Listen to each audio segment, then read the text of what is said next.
Double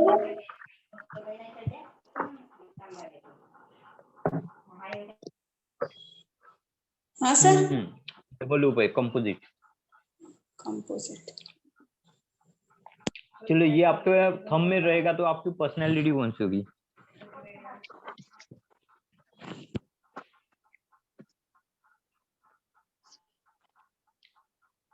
ये अगर हमारे पर्सनैलिटी में रहता है तो हमारी पर्सनैलिटी कौन सी होगी?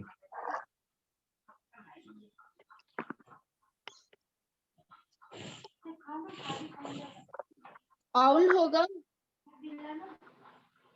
आउल पर्सनालिटी डबल लूप का।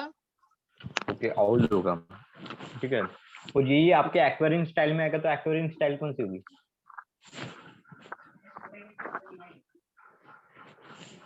रिवर्स। नहीं,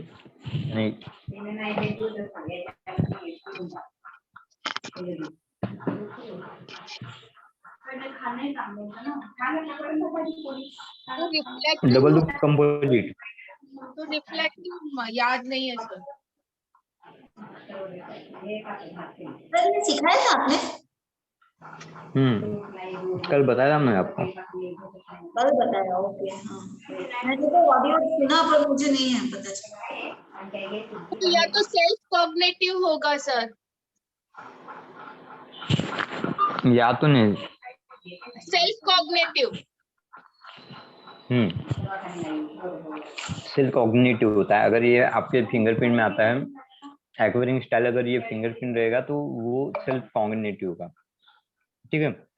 तो फॉर एग्जांपल ये सपोज आपके 7 फिंगर में होगा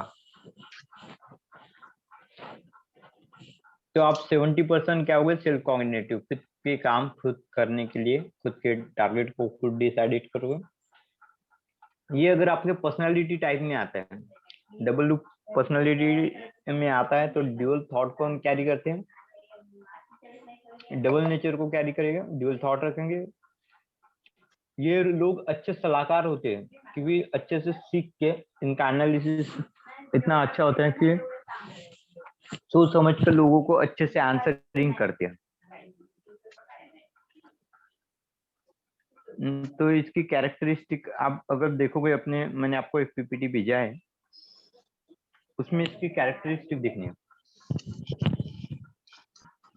और उस कैरेक्टरिस्टिक में इसको एनालिसिस करो कि ये फिंगरप्रिंट आपसे क्या बोलता है।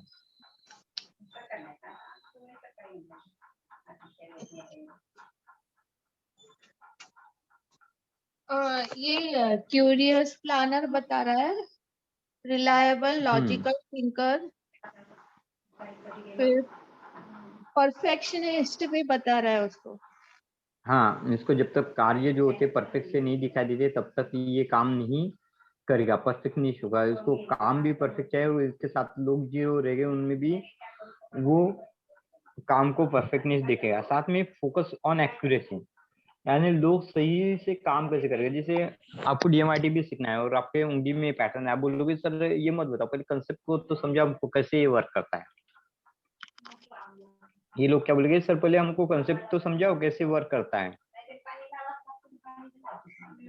और ये लाइक माइंडेड लोगों को ज्यादा पसंद करते हैं, अच्छे सलाहकार माने जाते हैं, ठीक है। और एक्वायरिंग में आ गए तो ये तो हम फिर इन दोनों क्वालिटी को ऐड करेंगे एक्वायरिंग के साथ। एक्वायरिंग क्या होता है? Self cognitive. ये लोग अगर कोई काम नहीं करेगा तो ये खुद होके काम कर लेगा, ठीक है। और ये सबसे ज्यादा खुद होके सीखने में बिलीव करता है। ये कैसे बिलीव करेगा? खुद होके सीखने में बिलीव करेगा। सर आप ये 1 नंबर का बता रहे हो 2 नंबर का? एक नंबर चल रहा है पहले अभी। ये जो पैटर्न आप 1 नंबर का पैटर्न दिख रहे हो उसके बारे में बात चल रही है, ठीक है। डबल सुनील जी लूप ने का जैसे है? बोला, हाँ डबल लूप का कंपोजिट पैटर्न ही है, ठीक है। अगर ये आपके लेफ्ट थंब में आता है ये पैटर्न, अगर किसी के लेफ्ट थंब में होता है तो उसकी जो प्राइमरी पर्सनैलिटी हो जाती है वो हो जाती है आउल। अब आउल के कैरेक्टरिस्टिक को ध्यान में रखना। आउल की कैरेक्टरिस्टिक कैसी होती है उसको ध्यान में रखना। उस चीजों को बोलना। जैसे आउल कैसा होता है,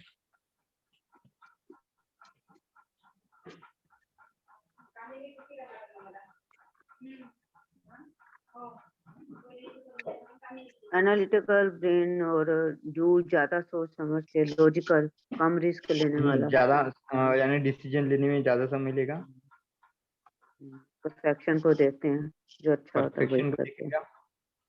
तो आपको ये तीनों चीजें ध्यान में आनी चाहिए जब भी कभी किसी पैटर्न को देखते हैं। तो उसके कैरेक्टरिस्टिक जो उसके डिस्क प्रोफाइल में लिखा होगा, उन कैरेक्टर के लिए पैटर्न को आइडेंटिफाई करो, कौन से ग्रुप में आता है, कौन से क्लास में जाता है, इसको डिफाइन कर लो आप। सर डिसीजन मेकिंग लेस है कि ज्यादा होगी आउल में? आउल में ये डिसीजन मेकिंग बहुत ज्यादा होता है, लेकिन ये कैसा है कि देखता है, अगर आपने पहले डिसीजन ले लिया, ठीक है, हाँ बाद में अगर ये आपको सही नहीं लगा हाँ। तो ये क्या करेगा, अपने डिसीजन को चेंज भी कर देगा। लिमिटेड टेक्स लेता है, अगर पॉसिबल होता है तो करेगा, अदरवाइज बीच में छोड़ देगा।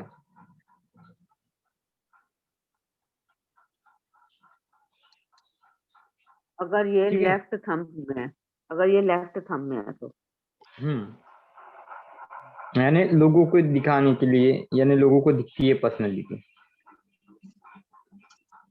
ये आपकी प्राइमरी पर्सनैलिटी है। तो आप लोगों को ऐसे लगेगा, बहुत एनर्जेटिक लगोगे, डिसीजन मेकिंग लगोगे, लेकिन आप अपनी फील्ड को चेंज भी करते रहोगे। ये मल्टीटास्कर भी होते हैं, ये ये वाली आउल जो वाले सर। पर्सनैलिटी। हाँ, ऑल वाले मल्टीटास्किंग करते हैं एक साथ, एक चीजों में इनको क्या बोलते, किक नहीं मिलती।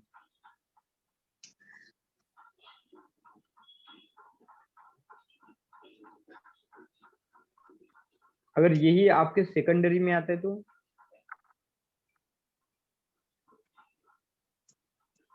सेकेंडरी मीन्स यही आपके सेकंड ईयर पर्सनैलिटी में आएगा तो इनर पर्सनैलिटी आपकी, यानी आप अंदर से बहुत विचार करोगे, सोच समझ करोगे, लोगों को दिखाओगे नहीं, दिमाग में आप हर किसी को एनालिसिस करते फिरोगे, क्योंकि ये इनर थॉट को बताता है आपके। ठीक है, ये हायर सर सेकेंडरी का कॉन्शियसनेस का होता मतलब है। नहीं आप समझ आया, सेकेंडरी का क्या मतलब कह रहे हो आप? क्या क्या मैम? सेकेंडरी क्या यानी कह रहे हो आप आप? आपके, देखो, एक होती है सोशल पर्सनालिटी, होती है लोगों को दिखाने के लिए, हाँ जी। और एक सेकेंडरी पर्सनालिटी जो खुद के लिए होती है, आप खुद के साथ कैसे बिहेव करते हो, खुद में कैसा बिहेव करते हैं। तो अगर ये सेकेंडरी में आते हैं तो हमेशा ही आप हर वर्क को करना तो चाहोगे, लेकिन आप पहले खुद के बचाव के माध्यम को जनरेट कर लोगे। जब तक आपको किसी चीज का डिटेल नहीं पता रहेगा तब तक आप उस चीज को हाथ नहीं लगाओगे।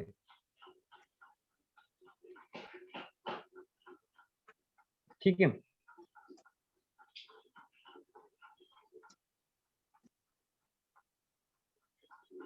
आप उसी अपॉर्चुनिटीज को एंजॉय करोगे जिसका डेमोस्ट्रेट आपको मिलेगा, उसको नहीं एंजॉय करोगे जो कभी आपने देखा भी नहीं हो। आप ऑब्जेक्ट एनालिसिस होते तो हर चीजों को एनालिसिस करने की कला आप में होती, बाकियों को देखते हो आप, हर किसी के अच्छे एनालाइजर होते हैं। और कभी कभी ओवर एनालाइज भी कर लेते हैं।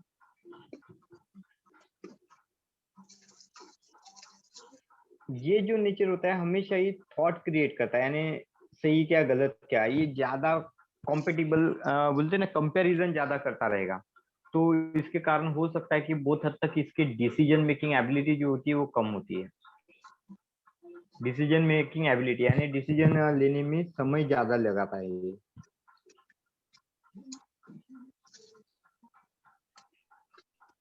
सर ये ड्यूल डिसीजन, कैसे लग रहा है? सर ये वाला जो है ना, अगर ये राइट थंब में है तो ऐसा होगा, है ना? हाँ, लेफ्ट थंब में होगा तो खुद के लिए थॉट रखेगा, खुद इनर से बहुत ज्यादा दिमाग इसका जैसे आपके साथ बैठा होगा, लेकिन दिमाग में कंपैरिजन कैलकुलेशन चलता रहेगा इससे। अच्छा, लेफ्ट में है तो सर खुद के लिए है। नहीं, राइट में होगा तो खुद के लिए इनर क्वालिटी, अच्छा आपका खुद के साथ बिहेवियर किस टाइप का होता है, मिजाज, ठीक है। और राइट था। एक होता है लोगों को जो दिखता है, लोग आपको देख के आपकी पर्सनालिटी को जज करते हैं। सर इसका ड्यूल कैसे आप दिखाना चाहते हो, मतलब राउंड सर्कल इसके? देखो सेंटर में अगर गौर से देखते हो आप, इस सेंटर में देखो, एक पाथ ऊपर से आ रहा है, एक पाथ नीचे नीचे से जा रहा है। हाँ हाँ। इसलिए ये जो होता है ड्यूअल नेचर बोला जाता है इसको। हम्म। अब आते हैं ये समझ में आ गया पहला पैटर्न आपको? हाँ जी। ठीक है, अभी दूसरे पैटर्न को आइडेंटिफाई करते हैं। ये वाला पैटर्न, ये सपोज आपका लेफ्ट हैंड का है। लेफ्ट है तो अल्नर है ना सर? वो आपको डिसाइड करना है, लेफ्ट हैंड का है तो क्या है वो जज करो ना इसको। अल्नर ना? अल्लाह।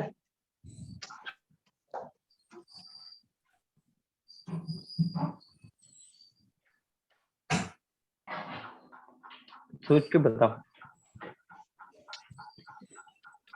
ठीक है, बताओ अल्नर कैसा हुआ है? नहीं Towards the thumb, sorry, radial.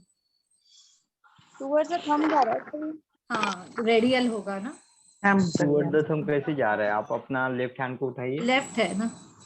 उल्टा करना है ना। तो फिर रेडियल है ना सर, लेफ्ट है तो। लेफ्ट हैंड को उठाओगे तो इसका फ्लो आपके छोटी उंगली की तरफ जाएगा। सर उल्टा नहीं करना है इसका, मिरर इमेज। मिरर इमेज होता है, इसलिए अपना वाइट पोर्शन जो होता है, हाथ का तलवा जो होता है, वो स्क्रीन के साइड रखना होता है।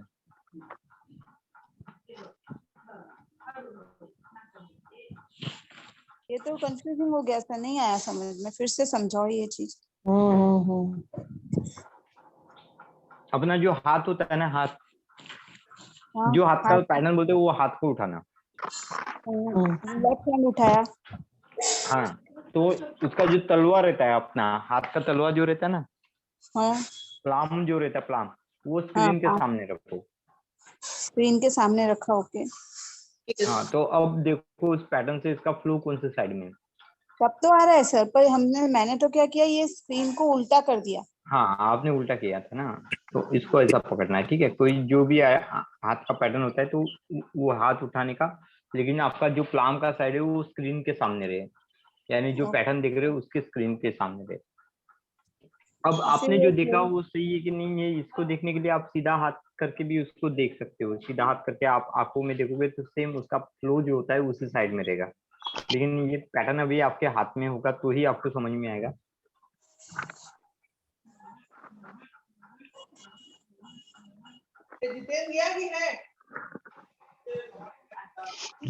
अभी ऐसा है कि ये हमने जो पाम रखा स्क्रीन के सामने, ये उल्टा पाम रखना है, सीधा पाम नहीं रखना ना।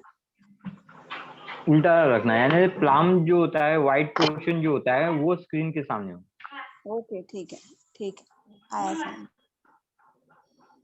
चलो अभी इसकी पर्सनालिटी कौन सी होगी? क्या ये रेडियल है ना फिर? हाँ, तो पर्सनालिटी कौन सी होगी? पर्सनालिटी इसकी शांत होते हैं सर, तो डॉग क्यूरियस होते हैं। पर्सनालिटी। ओके, वो एक्वायरिंग स्टाइल।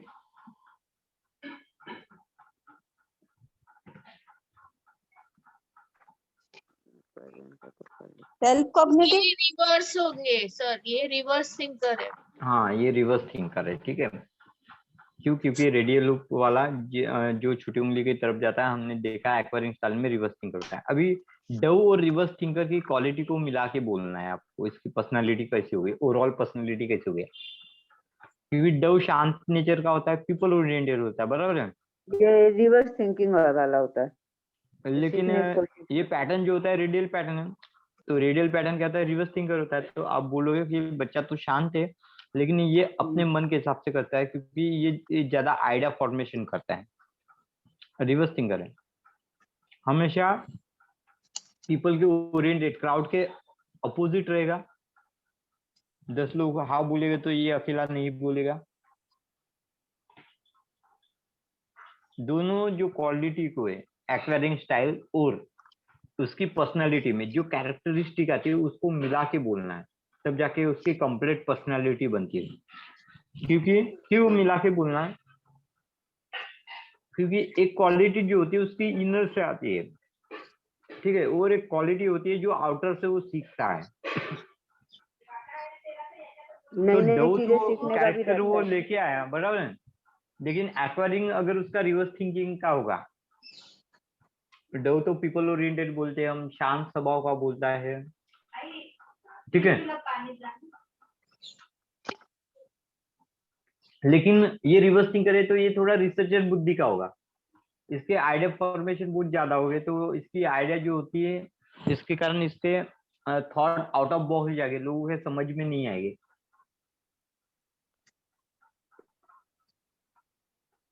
ठीक है। तो ऐसी चीजें इसके साथ होती रहेगी। दो है लेकिन फिर भी इसका ट्रेंड जो होता है बाकी लोगों के साथ ज्यादा मैच नहीं होगा। ये रिवर्स सिंगर आर्ग्यू ज्यादा करेगा, आर्गुमेंट ज्यादा करेगा, बोलेगा ऐसा है तो क्यों है, ऐसा नहीं है तो क्यों नहीं है, इस टाइप का।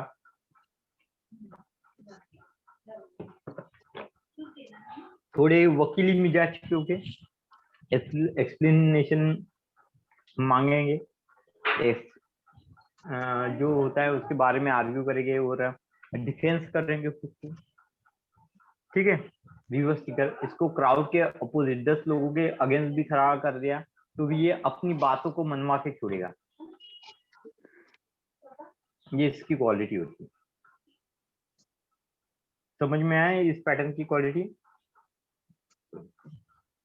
हाँ। अब तीसरे पैटर्न को पढ़ते हैं। तीसरा नंबर, ये कौन सा पैटर्न है? ये सपोज आपके राइट हैंड का है, तो ये पैटर्न कौन सा होगा? तो ये जाएगा टुवर्ड्स छोटी उंगली ना, राइट है तो। ये सिंपल आर्च है ना सर? नहीं, आर्च नहीं है, आज तो क्या है? आर्च नहीं है, लूप फैमिली का है। लूप ही है, अच्छा। तो अल्नर लूप नहीं, सॉरी, ये आपके राइट हैंड का है, राइट हैंड का राइट कौन हैंड। सा होगा? फिर तो अल्नर हो गया सर। रेडियल लूप है फिर सर। रेडियल कैसा रहेगा? अल्नर है ना, थंब के अलग साइड है। में जाएगा ना आपका राइट हैंड, आप उठा के देखोगे तो अल्नर होगा, ठीक मैंने है। अल्नर बोला, लूप तो अभी- आपने नहीं बोला। मैंने भी बोला। हाँ, तो लूप तो मैंने बोला, ठीक है। इसीलिए मैंने लेकिन रेडियल बोला। यस, ये जो होता है अभी, ये राइट हैंड का बोला तो राइट हैंड उठाने का। अभी इसको गौर से देखोगे, अभी देखो ये भी पैटर्न है, ये भी पैटर्न है, इसके पहले वाला भी था, वो लूप फैमिली था, ये भी लूप फैमिली है, ठीक है। अब दोनों को गौर से देखोगे तो इसके जो रीजेस है, इसकी लाइनें एंड तक जा रही है, बराबर है, और ये फिंगर की लाइन जो होती है बीच में मिक्स हो रही है, ऐसे एक जैसे लहर कैसी आती है, लहर पानी की दिख रही है सर उसके आप जैसे उसी को फोकस बीच में करो आके। ना जिसके बारे में आप बता रहे हो, हाँ, दोनों को उसी ये को इसको, जूम करो। हाँ इसको हो गया जूम। तीसरे वाला आप कह रहे हो ना, इसमें 3 पैटर्न बने हुए हैं।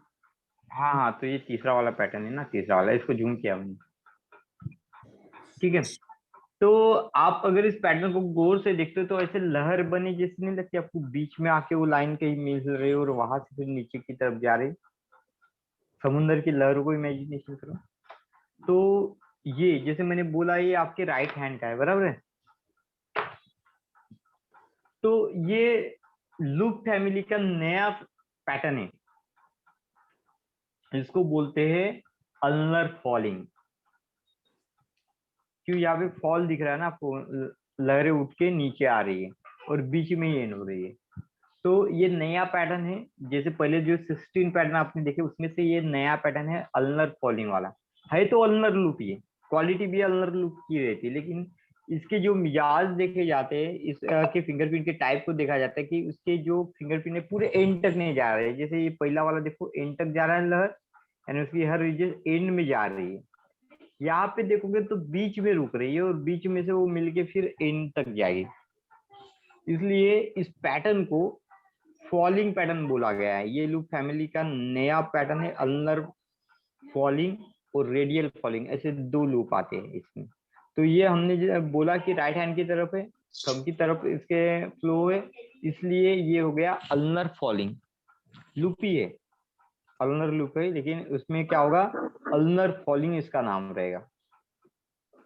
नेम क्या हो गया इस लूप का, अल्नर फॉलिंग।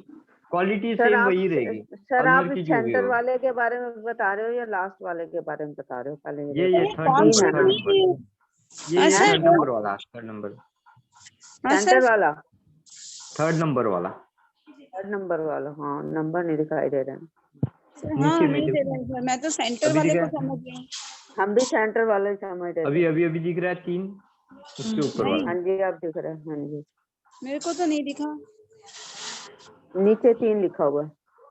हाँ नीचे 3 लिखा हुआ, नहीं लिखा हुआ दिख रहा है। ठीक है, लास्ट से सेकंड वाला।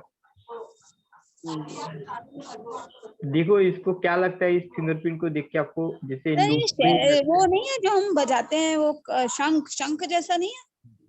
हाँ शंख जैसा पकड़ लो आप, जो आप उसमें जो देखना चाहो देख लो। पैटर्न को नाम याद रखने के लिए आप रख सकते हो ना। तो ये कौन सा हो गया, जैसे राइट हैंड का है तो ये हो गया आपका अल्नर फॉलिंग। अगर यही लेफ्ट हैंड का होता तो क्या होता, रेडियल फॉलिंग। रेडियल हो जाता। हाँ रेडियल फॉलिंग हो जाता था। सेम इसकी और अल्नर की जो बोलते ना थिंकिंग होती है, अल्नर की जो डेफिनेशन होती है वो सेम होती है। इसकी और अल्नर की जो डेफिनेशन होती है वो सेम ही होती है, खाली इस पैटर्न को नए से खोजा गया है।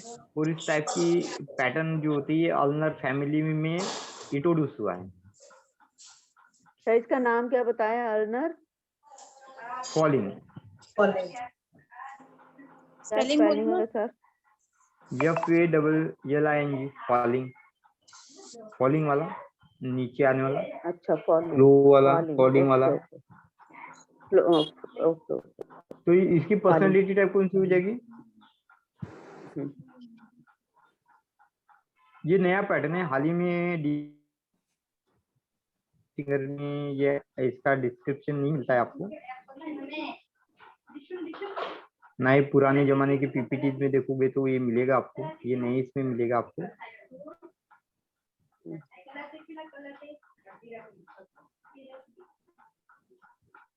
ठीक है, कैसे पर्सनालिटी होती है सर?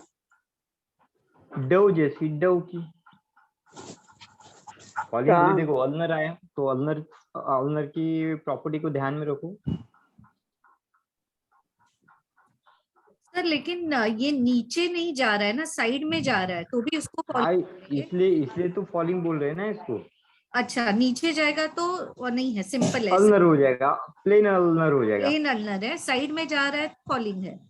हाँ ये बीच में रुक रहा है ना, बीच में फ्लो। हाँ। जैसे आप इसको देखो ना, ये जैसे लहर कैसे उठती है पानी में समुद्र में, उसके जैसे लग रहा है। हाँ हाँ, हाँ इसलिए इसको हमने फॉलिंग बोला है। और ये सेम वही क्वालिटी को कैरी करेगा जो अल्नर लूप करता है, खाली ये उसका भाई ये बोल सकते हो आप, एक नया भाई उसमें हमने खोजा है, ये नया पैटर्न है जो इसमें खोजा है हमने। ठीक है, इसकी क्वालिटी और अल्नर की क्वालिटी सेम रहेगी। अभी बोलो इसका नेचर टाइप कौन सा होगा, पर्सनालिटी कौन सी होगी, डव। डव होगी, ओके। और एक्वायरिंग स्टाइल, कॉपी वाला। हाँ कॉपी लर्नर होगा। रिफ्लेक्टिव, रिफ्लेक्टिव नहीं, अफेक्टिव। रिफ्लेक्टिव अलग होता है, अफेक्टिव अलग होता है। क्या बोलेंगे? तो इफेक्टिव इसकी लर्नर। जो पर्सनालिटी जो होती है, इसकी जो पर्सनालिटी होती है, आपको कौन सी एक्वायरिंग स्टाइल के साथ जोड़ के बोलना, ध्यान में रखना। ये कॉपी लर्नर होता है, कॉपी करके सीखता है, जैसे कि वैसे कॉपी करता है, जैसे टोपो मार देना लोग, जैसे कि वैसे हुबेहू किसी का नकल कर लेते हैं, तो उस टाइप का ये नकलबाजी लोग होते हैं। ठीक है, ये कैसे लोग होते हैं, नकलबाजी लोग होते हैं।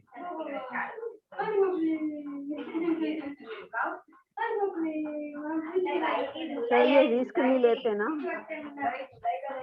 क्या बोले मैम? ये रिस्क नहीं लेते, इमोशनल भी होते हैं, फ्रेंडली भी होते हैं। हाँ, ये इमोशनल होगी, डव कैटेगरी है ना, इमोशनल तो होगी।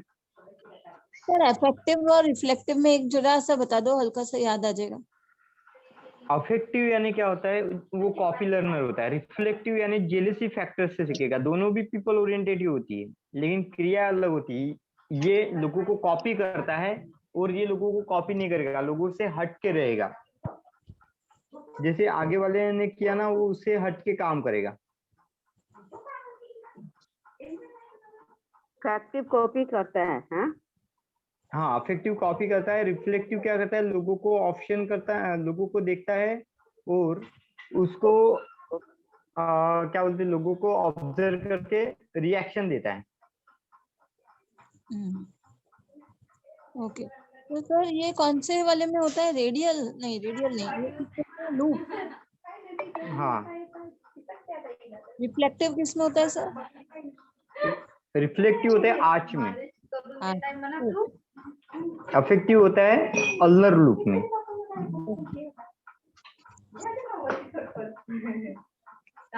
समझ में आ रहा है? तो इसकी पर्सनालिटी कैसे बोलोगे आप? कॉग्निटिव जो, हाँ, डव की कैरेक्टर ही बोलना है, डव की कैरेक्टरिस्टिक, और एक्वायरिंग स्टाइल में जाके कॉपी लर्नर वाला जो है पोर्शन अफेक्टिव लर्नर का, वो ऐड करके बोलना है। हाँ, मतलब वो ऐसे बोलेंगे वो शांत स्वभाव का है, अच्छा है, पर वो है ना क्या करेगा, अपना खुद का नहीं करेगा, पर वो दूसरे की कॉपी करके वो खुद हाँ, आगे बढ़। दूसरे के नेचर को कॉपी करेगा या दूसरे को कॉपी करके सीखने वाला बंदा होगा। यहाँ पर सर रोल मॉडल काम आते हैं ना? हाँ, रोल मॉडल।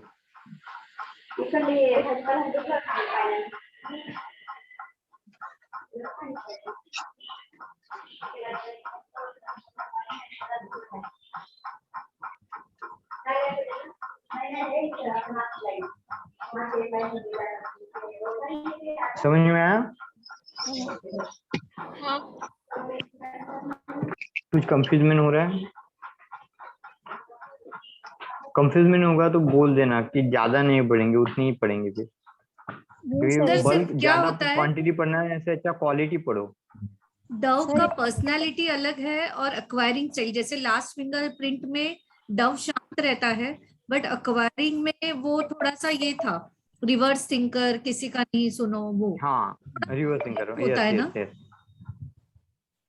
सर वो हमें एक्वेरियन का समझ नहीं आया, क्या कह नहीं रहे हैं? करेगा, वो फॉलो करेगा। मतलब देखो, यहाँ डव पे जो पीसफुल है, वो होता है, आर्ग्यूमेंट नहीं चाहता है, बट उसका अक्वायरिंग स्टाइल आर्गुमेंट नहीं है। है तो वो आर्ग्यूमेंट में जाएगा। हाँ, वो थोड़ा सा रिवर्सिंग कराएगा तो कॉन्फ्लिक्ट, आर्गुमेंट में जाएगा। हाँ, सो कॉन्फ्लिक्ट वहां होता है, तो वो हाँ, कैसे समझाना है? वही कॉन्फ्लिक्ट कैसे होता है, तो एक्वायरिंग स्टाइल इसलिए तो हम देख रहे हैं ना, रिवर्स थिंक करें तो ऑब्वियसली लोगों के थॉट के साथ इसका थॉट नहीं मैच होगा। सर हमें एक्वेरियन का नहीं समझ आया। क्या बोले मैम? एक्वेरियन का समझ नहीं आया, एक्चुअली कल पढ़ाया होगा ना, मैं कल सुन नहीं पाई ढंग से। एक्वायरिंग स्टाइल ध्यान में रखो, देखो पैटर्न के हिसाब से ध्यान में रखे जाते हैं एक्वायरिंग स्टाइल, क्योंकि ये नेचर है। एक्वायरिंग स्टाइल यानी नेचर से आप कैसे सीखते हो, ठीक है? तो कोई आप पैटर्न नेचर से दिखा कैसे दोगे? सीखते हो मैम? ये इतने सारे पैटर्न दिखे हैं। सर इसका कोई चार्ट है ऐसा, पर्सनल ये है, एक्वायरिंग ये है, तो ये कैरेक्टरिस्टिक, ऐसा कुछ चार्ट है आपके पास? हाँ, मैं बना के देता हूँ आपको इसका चार्ट, ठीक है, एक्वायरिंग के हिसाब से। सर थोड़ा चार्ट होगा ना तो हम समझ आएंगे, अगर मिस भी किया तो हम दोबारा उसको देखते ना, थोड़ा लर्न कर लेंगे।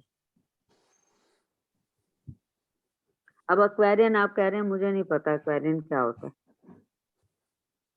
एक्वायरिंग नहीं, वो अक्वायर करते हैं, वैसा है। एक हाँ नहीं, वो पैटर्न एक रिफ्लेक्टिव। बार देख लेना, पैटर्न नहीं मेरे को ध्यान में आ रहा।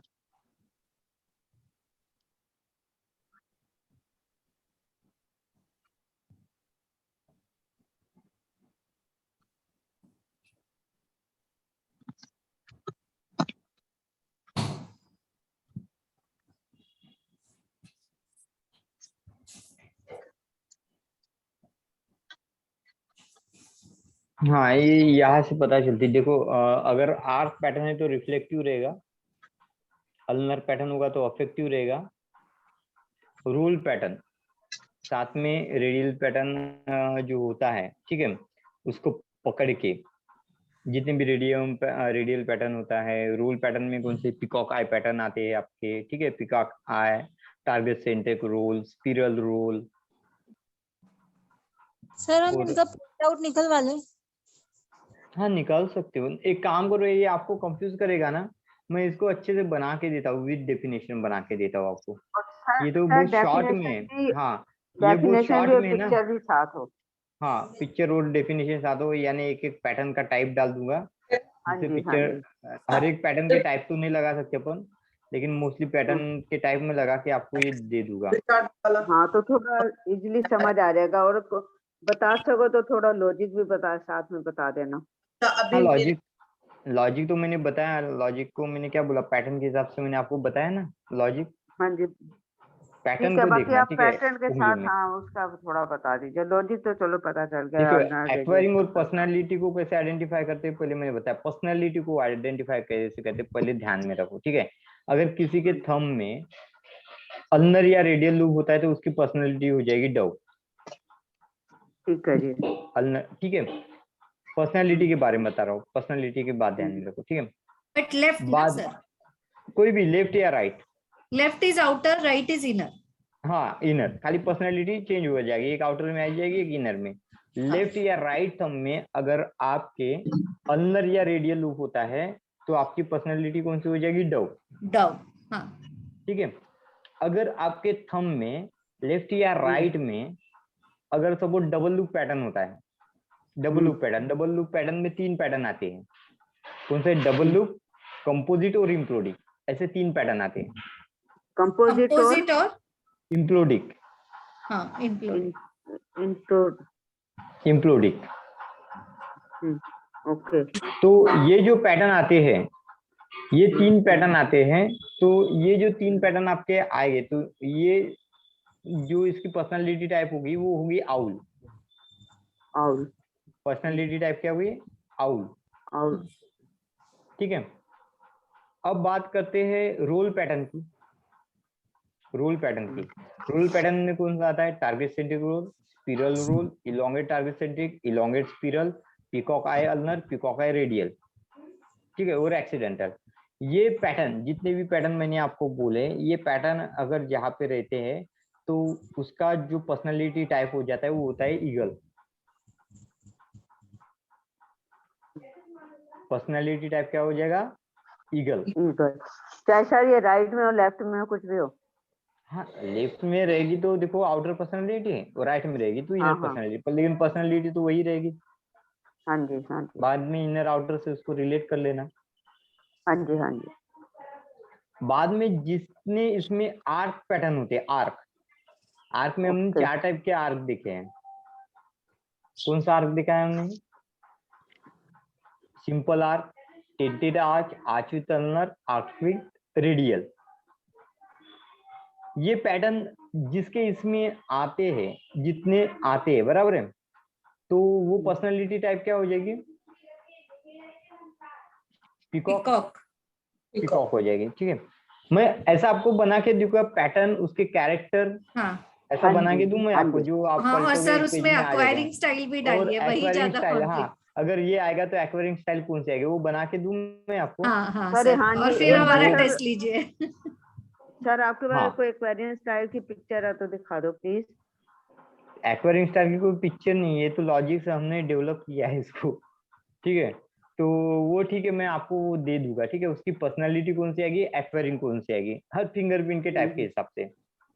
तो आप फिर उतने ध्यान में रखने पड़ेगा आपको। ब्लॉक ही बना के देता हूँ मैं। ठीक है। हाँ जी, हाँ जी, हाँ जी। जितने भी फिंगरप्रिंट के टाइप होंगे ना, उतने फिंगरप्रिंट 20 फिंगरप्रिंट के टाइप को डालूंगा। यहाँ पे 16 ही थे मैंने जो आपको दिखाते, लेकिन वहां पे मैं 20 डाल के 20 के कैरेक्टरिस्टिक, यानी स्पेशल जो फिंगर विन आ रहा है उसके कैरेक्टर, हर एक फिंगर के कैरेक्टरिस्टिक अलग आते हैं। जैसे डो में आएगा तो डो में 2 फिंगर आते हैं, तो दोनों के कैरेक्टरिस्टिक अपोजिट होते हैं, तो इसलिए कैरेक्टर भी बोलना होता है। कैरेक्टरिस्टिक भी आपको ध्यान में रखनी है हर फिंगर की, जब भी आप किसी की पर्सनालिटी बोलते हो, और साथ में एक्वेरियम स्टाइल। अब हाँ, बात करते हैं उसका एक्वायरिंग स्टाइल की। पर्सनालिटी हो गई आपके, अभी एक्वायरिंग स्टाइल की बात करते हैं। तो एक्वायरिंग स्टाइल में क्या होता है, जैसे अल्नर पैटर्न होगा, हाँ तो जी, आपके एक्वायरिंग स्टाइल क्या होगा, कॉपी करके सीखना, ऑब्जर्वेशन से सीखना। अगर रेडियल लूप होता है तो रिवर्स थिंकर। रेडियल लूप अगर आपकी ज्यादा उंगलियों में रेडियल लूप हो गए तो उतने आप क्या होते हैं, reverse thinker. Whorl pattern, double loop pattern, peacock eye pattern, ये तीनों पैटर्न अगर किसी के उंगली में रहते हैं, पूरे उंगली की बात करें, अभी थंब की बात नहीं करें, पूरी उंगली की इंक्लूडिंग थंब, अगर ये पैटर्न आते हैं तो एक्वायरिंग स्टाइल आपका हो जाएगा self combinative. Whorl, peacock and whorl, peacock, double loop, ये जो पैटर्न डबल आते लूप। हैं, तो इससे आपका कौन सा हो जाएगा, सेल्फ कॉग्निटिव। सेल्फ कॉम्बिनेटिव, ठीक है। और जितना सेल्फ टेंटेड आर्च पैटर्न हो गया, यानी खुद क्या होके, बोला? सेल्फ कॉग्निटिव यानी खुद होके सीखना। और जितने भी टेंटेड आर्च रहते हैं, arch with ulnar, arch with radial, ठीक है, सिंपल आर्च, टेंटेड आर्च, ये जो 4 पैटर्न रहते हैं, तो ये 4 पैटर्न आते हैं तो आप क्या होते हैं, रिफ्लेक्टिव नेचर के होते हो। ये कैसे हो गए, रिफ्लेक्टिव नेचर हो गए। रिफ्लेक्टिव। चलो एक बार मैं फिर से कल इसी को आपको एक पढ़ाता हूँ, जिससे फिर मैं आपको शॉर्टलिस्ट करके बताता हूँ, और जिससे आपको ध्यान में रहेगा वो। सर, एक ऐसा, पिक्चर के साथ हाँ, पिक्चर उनका के साथ कैरेक्टर और कैरेक्टरिस्टिक उनके उसकी, एक्वायरिंग और स्टाइल उसका उसकी, और नाम। पर्सनैलिटी हाँ कौन जी, सी आएगी, हाँ, ठीक उसका है। उनका ये मैं नाम कल पर लिखेगा। आपको, हाँ, उसका नाम और पर्सनैलिटी, ये सब मैं कल आपको दूंगा। जैसे 20 पैटर्न की बात की थी, तो 20 पैटर्न के हाँ जी हिसाब से दूंगा। Sir, very good. Print out थोड़ा निकाल के सा फिर उसको पढ़ेंगे हाँ, या फिर प्रिंट आप आउट हमारा निकाल के टेस्ट आप ले लो। पढ़ो, फिर ऐसे देन इट विल बी फिर इजी ना। क्योंकि हाँ, यस यस, ये जब आप करोगे ना, तो इसका रिलेशन फिर हमारे ब्रेन लोब के साथ हम करते हैं, इसलिए हम बार बार ये प्रोसेस क्यों दोहराते हैं कि ब्रेन लोब, यानी फिर कौन सा पैटर्न कौन से लोब में आएगा, तो क्या गतिविधियां करेगा। इसको अच्छी तरह समझ पाएंगे तभी हम हाँ, ब्रेन के साथ तभी आगे करेंगे ना। समझ पाओगे, पैटर्न को समझ पाओगे तो बाकी के प्रॉब्लम को समझ पाओगे, और इसके बाद में ये समझ पाओगे तो काउंसलिंग टेक्निक को समझ पाओगे। देखो, पैटर्न हर किसी का कैरेक्टर दो होगा, बराबर है, हर किसी में एक्वायरिंग स्टाइल सेम होगी, लेकिन हमको तो पता रहना चाहिए ये एक्वायरिंग स्टाइल है तो इसका ये फंक्शन होता है, ये पैटर्न दिखता है तो इसका मतलब ये होता है, ये इसके ब्रेन लोब में आ रहा है। जैसे इमेजिनेशन में किसी का डोमिनेंट आ रहा है तो क्या होता है, ये तो पता रहना चाहिए हमको। हाँ, सीधा दिमाग वहीं जाना चाहिए ना फिर। हाँ, देखते दिमाग हैं। वहीं पे जाना चाहिए। जब ये क्या होता है, देखो ऑलरेडी तो सब कुछ पढ़ा होता है, लेकिन उसको रिलेट करना आना चाहिए। जब आप चीजों को रिलेट करना सीखते हो तो उसका बेहतरीन आउटपुट निकलते हैं। जैसे आपने न्यूमरोलॉजी पढ़े तो न्यूमरोलॉजी 1 to 9 ही लगता है आपको, लगता है क्या सर वही वही बताते हैं, 1 to 9 1 to 9 हमेशा सेम सेम कैरेक्टर को बताते हैं। लेकिन हम आज देखे ना, भाग्य कैसे बनते हैं, लक कैसे बनते हैं, हमने जाना लक फैक्टर को, राजयोग, जैसे राजयोग कितने टाइप के होते हैं और कैसे हम हमारे न्यूमरोलॉजी में उन्हीं नंबर के आधार पर बनाते हैं। तो हमने क्या सर, सीखा है मेरी यहाँ तो पे, रह ही नंबर गई। कॉम्बिनेशन। आपने क्या सीखा, नंबर कॉम्बिनेशन सीखा ना। तो स्टडी कैसी होती है, पहले इंडिविजुअल कैरेक्टर पे होती है, जो आपने जो सिंगल कैरेक्टर डो, ईगल, इस पे पढ़ी इंडिविजुअल। दूसरी स्टडी क्या होती है, कॉम्बिनेशन से, नंबर के कॉम्बिनेशन से, जहाँ पे हमने सुपर पर्सनैलिटी पढ़ा, यानी डो के साथ ये पर्सनैलिटी आने के बाद वो बंदा कैसा रहेगा, पढ़ी हमने। फिर इसी कॉम्बिनेशन को हम पढ़ेंगे हमारे ब्रेन लोब में। अब ब्रेन लोब में देखो 10 टाइप की क्वालिटी होती है, तो उसका नेचर 10 टाइप का नहीं होगा। उसकी हायर स्ट्रेंटेबल पार्ट क्या होती है, स्ट्रेन कहाँ पे है, ज्यादा परसेंटेज कहाँ पे आ रहे हैं, न्यूरॉन ज्यादा कहाँ पे आ रहे हैं, और उन नंबर का, उन क्वालिटी का कॉम्बिनेशन करके उसका फाइनल कॉम्बिनेशन डिसाइडेड किया जाता है। सर, नहीं ये तो भी रिपोर्ट पता चलेगा देखोगे, ब्रेन के किस उससे ज्यादा वो होगा, ये भी पता चल जाएगा। फिंगरप्रिंट से पता चलेगा, लोब से पता चलेगा, उसके रिजिस काउंट से पता चलेगा। तो आपको पूरी रिपोर्ट बनाने की भी जरूरत नहीं होगा, 90% तो आप ऐसे ही उसको प्रेडिक्ट कर दोगे। और जरूरी नहीं कि इसको आप अपने प्रेडिक्शन टेक्निक के साथ भी ज्वाइन कर लो, जबरदस्त काम हो जाता है। फिंगर देख लेना, बोलते जाने का बहुत आसान तरीका होता है, न्यूमरोलॉजी में उतना चार्ट बना तो भी वो 90% जो होता है प्रभावित हो जाता है। मेन चीज क्या होता है, कोई आप पे ट्रस्ट कब करेगा, जब वो आपसे प्रभावित होगा, आप उसको अट्रैक्ट करोगे, उसके ब्रेन को हैक करोगे, उसके ब्रेन को कैप्चर करोगे। तो यानी हर किसी को अपने बारे में सुनना अच्छा लगता है, दुनिया में कोई ऐसा नहीं होगा जिसको अपने बारे में अच्छा या बुरा सुनने में तकलीफ होगी। सबको अपनी सर नेगेटिव नहीं, पॉइंट भी जानना चाहता है, पॉजिटिव पॉइंट भी जानना चाहता है और खुद की क्वालिटी को बनाना चाहता है, क्योंकि हर किसी सर को अपने बता देने व्यक्तिमत्व चाहिए प्यारा होता वैसे, है। नेगेटिव पॉइंट बता देने चाहिए ये सर से। डेफिनेटली नेगेटिव पॉइंट अगर आप बता दोगे तो वो अवेयर रहेगा, वो टाइप की गलतियां नहीं करेगा। थोड़ा शुगर पहले कोटेड। बताने के पहले थोड़ा बता के देखना और उसके चेहरे के हाव भाव को देख लेना, क्योंकि किसी किसी को अपनी बुराई सुनना अच्छा नहीं रहता, वो भगा भी देगा हाँ, आपको। तो मूड देख के होता बात ही यही करना। है। हाँ, होता मूड ही देख यही के है बात सब। करना। ये लेकिन जो है। सत्य होता है वो सत्य होता है, बराबर है। हम्म, आप बोलो नहीं बोलो एंड ओवर तो वो वही फेस करेगा। लेकिन इसमें बोलने की आपकी कला मायने रखती है। Sugar coated. Yes, sugar coated होना चाहिए इंसान। ने बोलते ना, कितना भी गुस्सा है तो दिमाग में बर्फ रखने का और मुंह में शक्कर रखने का। तो यानी बोलने का मतलब, जब आप ये दो चीजों को कैरी करते हो तो आप कॉन्शियस होके हर गतिविधि को ऑब्जर्व करके आपके रिएक्शन को डिसाइड करते हो। लेकिन आप भी उसके जैसे हो गए तो इसमें क्या होगा, जजमेंटल एबिलिटी कम हो जाएगी। और हम जब काउंसलिंग करते हैं तो हमें जजमेंटल एबिलिटी लगती है। और जजमेंटल एबिलिटी कब रहेगी हमारी, जब हमारा चित्त हमारे कंट्रोल में रहेगा। तो ये कला वही सिखाती है चित्त को कंट्रोल रखने की। जैसे मैं बोल रहा ना, आप प्रभु की भक्ति भी करते हो और आप बोलते हो कि यार मैंने इतने साल किया मुझे कुछ भी नहीं मिला, तो आपको जो मिला वो आप समझ नहीं पाए। अगर आपने किसी कार्य को चित्त पूर्वक किया, ध्यान दे के किया, ठीक है, प्रभु की भक्ति भी आपने ध्यान दे के की फॉर एग्जाम्पल, और आप बोलते आपको कुछ नहीं मिला, कैसे कुछ नहीं मिला, आपने तो जीवन का सबसे बड़ा अध्याय सीख लिया है, सब्र करना।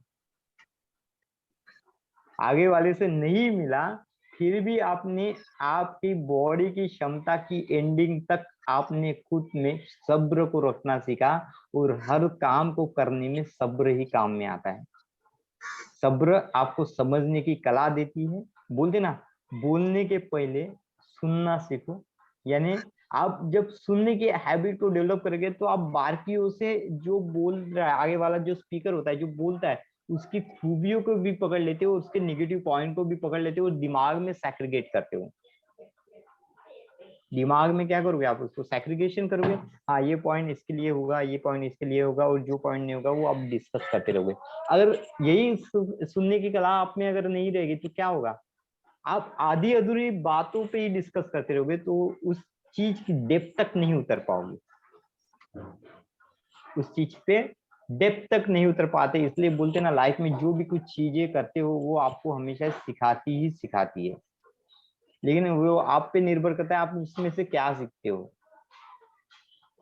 तो सब्र जो होता है, जिनमें बहुत ज्यादा सब्र होता है वही बेहतरीन चीजें सीख पाते। क्यों सब्र रखना, यानी ये चीज नहीं, वो अपने इंटरनल माइंड से उस चीज को टटोलते हैं। बोलते एनर्जी का सही बेनिफिट कब होता है, जब उसको जान के सही टाइम में यूज करो, अदरवाइज नहीं। जैसे आपके पास बहुत ज्ञान है, बराबर है, लेकिन आप उस ज्ञान को उस लोगों पे व्यर्थ कर रहे हो जो सुनना ही नहीं चाहते। मतलब है, ठीक है, आप बोलते जा रहे हो, आप स्पीकर कहीं पे आप स्पीकर बनने गए हो और पब्लिक आगे बैठी है और आप बात कर रहे हो और आधे लोग इधर दिख रहे हैं, आधे लोग उधर दिख रहे हैं, आधे लोग उधर दिख रहे हैं, यानी कहीं पे तो भी हम में कमियां हैं। आगे वाले लोगों को हम कैप्चर नहीं कर पा रहे, उनके दिमाग को हम हैक नहीं कर पा रहे। ऐसा होता है सबके साथ, सबके साथ होता है। कोई भी अच्छा स्पीकर होता है उसके साथ भी ऐसा ही होता है। तो हम क्या करते हैं, जो पीच लेके आए हम उसको भूल जाते फिर, क्योंकि हम जाते हैं यार लोग तो यहाँ पे नहीं दिखे, तो फिर हम उस पीच को छोड़ के हम ऐसी खुद के इमोशन को वहां पे डाल के बात करते, तो देखते हैं कुछ समय बाद वही लोग हमको ऑब्जर्व से देखते हैं, हमारे हर एक बातों पे तालियां मारते हैं। और अगर हमने वही रटा रटा आया, ठीक है, हमने मॉब को ऑब्जर्व नहीं किया और वही रटे रटे आए वही बोलोगे तो क्या होगा, सड़े हुए टमाटर और अंडे खाने पड़ेंगे फिर आपको। तो समय का प्रावधान भी देखना बहुत जरूरी होता है। कभी कभी आप जो चीजें करके आते हो उसको थोड़ा साइड में भी रख के आपका प्रेजेंस ऑफ माइंड जिसको बोलते हैं, तो प्रेजेंस ऑफ माइंड जो डेवलप होता है वो आपके सब्रता के कारण आता है। इसलिए आप जो भी चीज करते हो वो निष्फल भी हो जाती है, लेकिन वहां से आप एक चीज सीखते हो, सब्र। बोलते ना, लोग बोलते देखो किसी कार्य को आपको करना है, डू अगेन डू, ठीक है। लेकिन हम ऐसे बोलते कि यार डू करता रहेगा तो कब तक करेगा, ठीक है। अगर उसी कार्य को, अगर एक काम आप कर रहे हो, ठीक है, आप सपोज फॉर एग्जांपल कुछ सब्जी बना रहे हो या कुछ नया काम सीख रहे हो और उसी को आप करने जा रहे हो, पहली बार भी बिगड़ गई, दूसरी बार भी आप उसको ट्राई करोगे, दूसरी बार भी बिगड़ेगी, तीसरी बार भी बिगड़ेगी, चौथी बार भी बिगड़ेगी। जब तक आप करते रहोगे तब तक आप ये सब्जियां बिगड़ती रहेगी या ये कार्य बिगड़ते रहेंगे। तो इसका सही प्रावधान ये होता है, करो, ठीक है। गलत होता है तो एनालिसिस करो, सेल्फ एनालिसिस करो कि किस चीज की वजह से वो आगे वाली चीज जो है आपने गलत की। हो सकता है कुछ कंटेंट ज्यादा डाल दिया, हो सकता है कुछ कंटेंट डालना था वो आप भूल गए, हो सकता है कि आपने मध्यम आंच पे भगाना था तो उसको खोलती आग में, बड़ी आग में उसको पकाया, ठीक है। तो इससे क्या होता है, आपका ऑब्जर्वेशन बढ़ता है। तो जब आप कोई चीज गलत करते हो तो उसमें सबसे महत्वपूर्ण बात रहता है सेल्फ ऑब्जर्वेशन। अनसक्सेसफुल लोग क्या करेंगे, अपने गलती का बोझ दूसरे पे डालेंगे। जैसे बच्चा होता है, बोलता है यार मेरे मम्मी, मेरा अगर ट्यूशन वो सर के पास होती ना मैं अच्छे मार्क लाता। वो खुद का ऑब्जर्वेशन नहीं करेगा कहाँ पे वो गलत हुआ था, वो क्या करेगा, हम बोलते ना यार तेरे कारण मेरा बुरा हुआ, तेरे कारण क्या, वो थोड़ी तुम्हारे काम करने आया, उसने तो खाली सजेशन दिया। लेकिन उस सजेशन को ढूंढ के दिमाग में एनालिसिस करके एक्ट करने का काम आपका है ना, क्योंकि पैसा आपका है, समय आपका है, जीवन आपका है। तो डिसीजन किसका रहेगा, हमारा खुद का। लोग तो खाली पद दिखाएंगे, तो पद तो गलत भी हो सकता है, सही भी हो सकता है, लेकिन उस पद को एनालिसिस करके चलना किसके ऊपर होता है। कोई बोलेगा आपको चलो कुएं में कूद जाओ, तो कूद जाओगे आप बिना सोचे समझे। आपको पता है ना कि नहीं मेरी जान जा सकती, मेरे को तैरना नहीं आता है, तैरना आता हुआ तो ही कॉन्फिडेंस से कूदोगे, अदरवाइज नहीं कूदोगे आप। कोई बोलेगा आपको पकड़ ले तो पकड़ लोगे आप, पता है वो जला देगी आपको, आपका सेंस काम कर रहा है ना। तो उसी तरह से जब भी हम कार्य को करते हैं तब लोगों का काम ही होता है, सही भी बोलेगी गलत भी बोलेगी, लेकिन आपका ब्रेन उसको कहाँ से एनालिसिस करता है। और जब आप फर्स्ट अटेम्प्ट उसको करते हो तो कहाँ पे गलत होते हैं, एनालिसिस, उसको एनालिसिस करना। तो ये क्रियाएं कैसी बन जाती है, do, observe, do, again do, नहीं तो do, again do, again do, again do. तो इसमें देखना लोगों ये नियम तो सीखते हैं लेकिन अपना करियर नहीं बना पाते। जैसे एमपीएससी यूपीएससी के एग्जाम में क्या होता है, आप कभी देखो, इसमें पहली बार बच्चा अटेम्प्ट देता है, ठीक है। तो कोई कोई बच्चे का देखो कितना सही कैलकुलेशन रहता है और कोई कोई बच्चे कितने कैलकुलेशन में भटक जाते हैं, ठीक है। तो पहली बार क्रिएट करते हैं तो उसने मोटिवेशन सुना रहता है कि यार कोई भी चीज को हम सातत्य में करते हैं यानी कंटिन्यूटी में करते हैं, अगेन अनसक्सेस ये हमारी सक्सेस की पहली सीढ़ी होती है। डेफिनेटली अनसक्सेस ये सक्सेस की पहली सीढ़ी होती है, लेकिन कब होती है, जब आप उसमें से ऑब्जर्वेशन करो। तो जब हम पहली बार कुछ गलत होते हैं, हमने ऑब्जर्वेशन नहीं किया, यार बोलते चल दूसरी बार और से अच्छा पढ़ाई करेंगे और दूसरा पब्लिकेशन मंगाएंगे वहां से पढ़ेंगे, या 10 सक्सेसफुल बच्चों से पूछेंगे कि भाई तूने क्या पढ़ा था, उसके नोट्स को लेके आएंगे। पहले 2 बुक पढ़ते थे और बड़ा कंफ्यूजमेंट कर गया, मोर स्टडी मोर कंफ्यूजमेंट। और एक जैसी चीजें जब अगर मल्टीपल किताबों में पढ़ेंगे तो बिग कंफ्यूजमेंट। कोई भी एक कंसेप्ट को लेके चलो, किताबें 10 प्रॉब्लम सॉल्व करने के लिए होती है, ना कि उसके 10 कंसेप्ट को पढ़ने के लिए। जो कंसेप्ट 10 कंसेप्ट में से आपको समझ में आता है वो कंसेप्ट उठा लो और उसी को 10 किताबों की मेथड में जो भी प्रॉब्लम दी उसको सॉल्व करो। लेकिन हमारा बच्चा ऐसा नहीं करेगा, हमारा बच्चा क्या करेगा, उसके दिमाग में है ना डू अगेन डू, तो वो क्या करेगा, ये 10 लोगों को पूछेगा भाई कौन सी किताब प्रिफर, वो किताब उठा के लेके आएगा।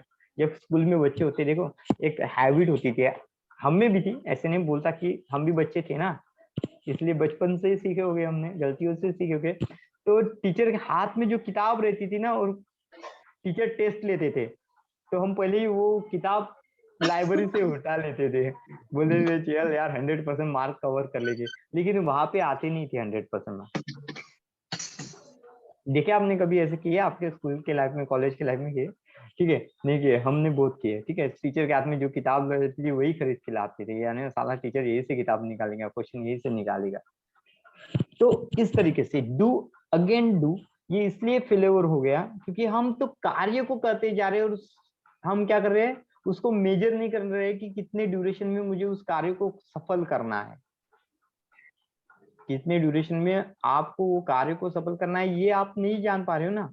डू अगेन डू कर रहे हैं हम, प्रयत्न तो करना चाहिए, बार बार करना चाहिए, सही बात है, गलत नहीं है इसमें, लेकिन कैसा करना चाहिए, अटेम्प्ट करो, गलतियों को ढूंढो, उसको सुधारो और फिर से ट्राई करो। थॉमस एडिसन सक्सेसफुल क्यों थे? वो बोलते ना 9900 बार जब मैंने मेरा एक्सपेरिमेंट बल्ब बनाने का, मैंने जब फेलियर होने का सीखा, तो मैंने ये प्रयत्न, इसलिए मैं हर गलतियों से सीखता गया।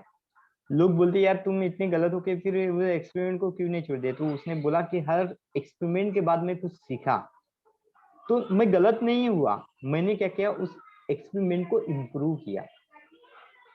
क्यों? क्योंकि उसने अपने गलतियों को निकाला ना। तो आप जब गलतियों को निकालते हो तो वो एररलेस प्रोग्राम बन जाता है, दुनिया में कभी उसमें फिर एरर नहीं आएगा। यानी दुनिया में कोई भी आपको वो चीज, आप आधी रात से भी उठा के किसी को वो समझा दोगे। क्यों समझाया आपने? क्योंकि आपने आपके हर गलती को देखा, उसको सुधारा और बाद में क्रिया को किया। क्रिया करना ही अंतिम लक्ष्य नहीं होता, क्रिया को सोच समझ करना ही अंतिम लक्ष्य होता है। उसके ड्रॉबैक्स देखो, उसके बेनिफिट देखो, और तब जाके आप सही नॉलेज को अचीव करते हैं। जैसे बोलते ना ट्रिपल आर फार्मूला बोलते थे स्कूल कॉलेज के जमाने में, देखो यही चीजें हमको कितना बड़ा बोध देती है। ट्रिपल आर, पहले बोलते रीड करो, पहले क्या बोलते हैं, रीड करो, बाद में उसी को बोलते रीराइट करो, नहीं रिवाइज करो, सॉरी, सेकंड आर जो आता है वो आता है रिवाइज का। जो आपने पढ़ा, रीड किया या लिखा होगा, उसको आपको क्या करना है, रिवाइज करना है, और बाद में जितना रिवाइज कर सके उसको आप सोचो कि आप लिख सकते हो कि नहीं लिख सकते हो। ठीक है, मानते हो? तो बोलते हैं कि ये आपके एग्जाम में मार्क को बढ़ाएगा। चलो मानते हैं ये चीज कि रीराइट जो होता है, ट्रिपल आर फार्मूला जो होता है, बच्चों के परसेंटेज बढ़ाने के लिए काम में आता है, फिर भी नहीं बढ़ पाते। क्यों नहीं बढ़ पाए? क्योंकि इसके पीछे, इसके आगे जो होता है ना, परफेक्ट रीडिंग नहीं आया था, परफेक्ट रीडिंग का परफेक्ट रिवीजन नहीं आया था, और परफेक्ट रिवीजन का परफेक्ट रीराइटिंग नहीं आया था। देखो परफेक्ट शब्द कितना काम का होता है। एक बहुत बड़े इसमें मैं चला गया था, एक एंटरप्रेन्योरशिप का कोर्स होता ना, बार्टी से मेरा नंबर लग गया था, एक मंथ का था, तो मैं उसमें चला गया। इंस्ट्रक्टर आया था, बहुत बड़ा इंस्ट्रक्टर था, तो उसने हमको पढ़ाया था कि सक्सेस कैसे अचीव होता है, गोल्स कैसा होना चाहिए। तो उन्होंने हमको पढ़ाया कि गोल स्मार्ट होना चाहिए। ठीक है, उन्होंने क्या पढ़ाया था, गोल कैसा होना चाहिए, तो स्मार्ट होना चाहिए। तो स्मार्ट का फिर उन्होंने मुझे डेफिनेशन समझाया। ठीक है, स्मार्ट का उन्होंने मुझे क्या किया, डेफिनेशन समझाया। एक मिनट में वो स्मार्ट गोल को पहले सर्च कर लेता हूँ, यानी उसके मीनिंग को आप चलो मैं इसके बारे में बोलता हूँ। ठीक है, तो जो स्मार्ट गोल के बारे में उन्होंने जब मुझे बताया था, तो वो बोलते थे कि हर इंसान का गोल जो होता है वो स्मार्ट होना चाहिए।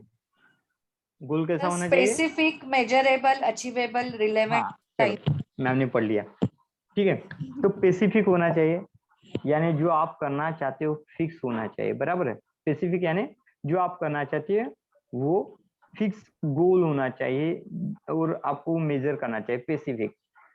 तो मैंने बोला उनको, ठीक है सर मानता है ये, चलो ये तो चीज मैंने मान ली कि गोल तो हर किसी का स्पेसिफिक हो सकता है।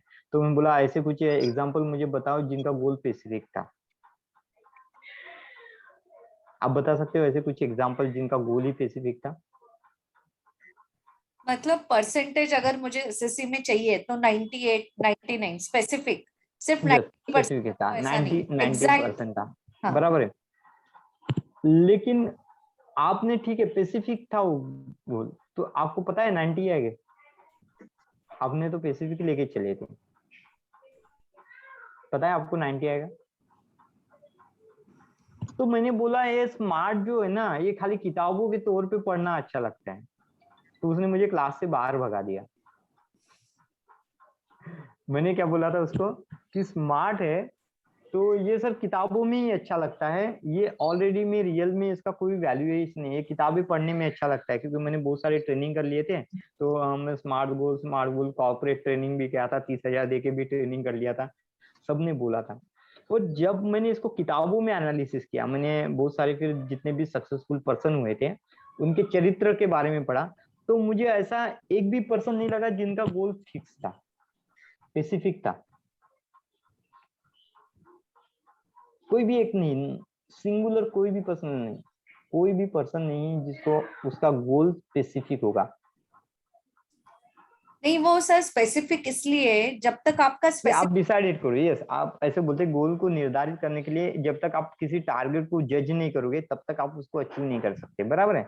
इसका मतलब ही यही होता है स्पेसिफिक होना, ठीक है।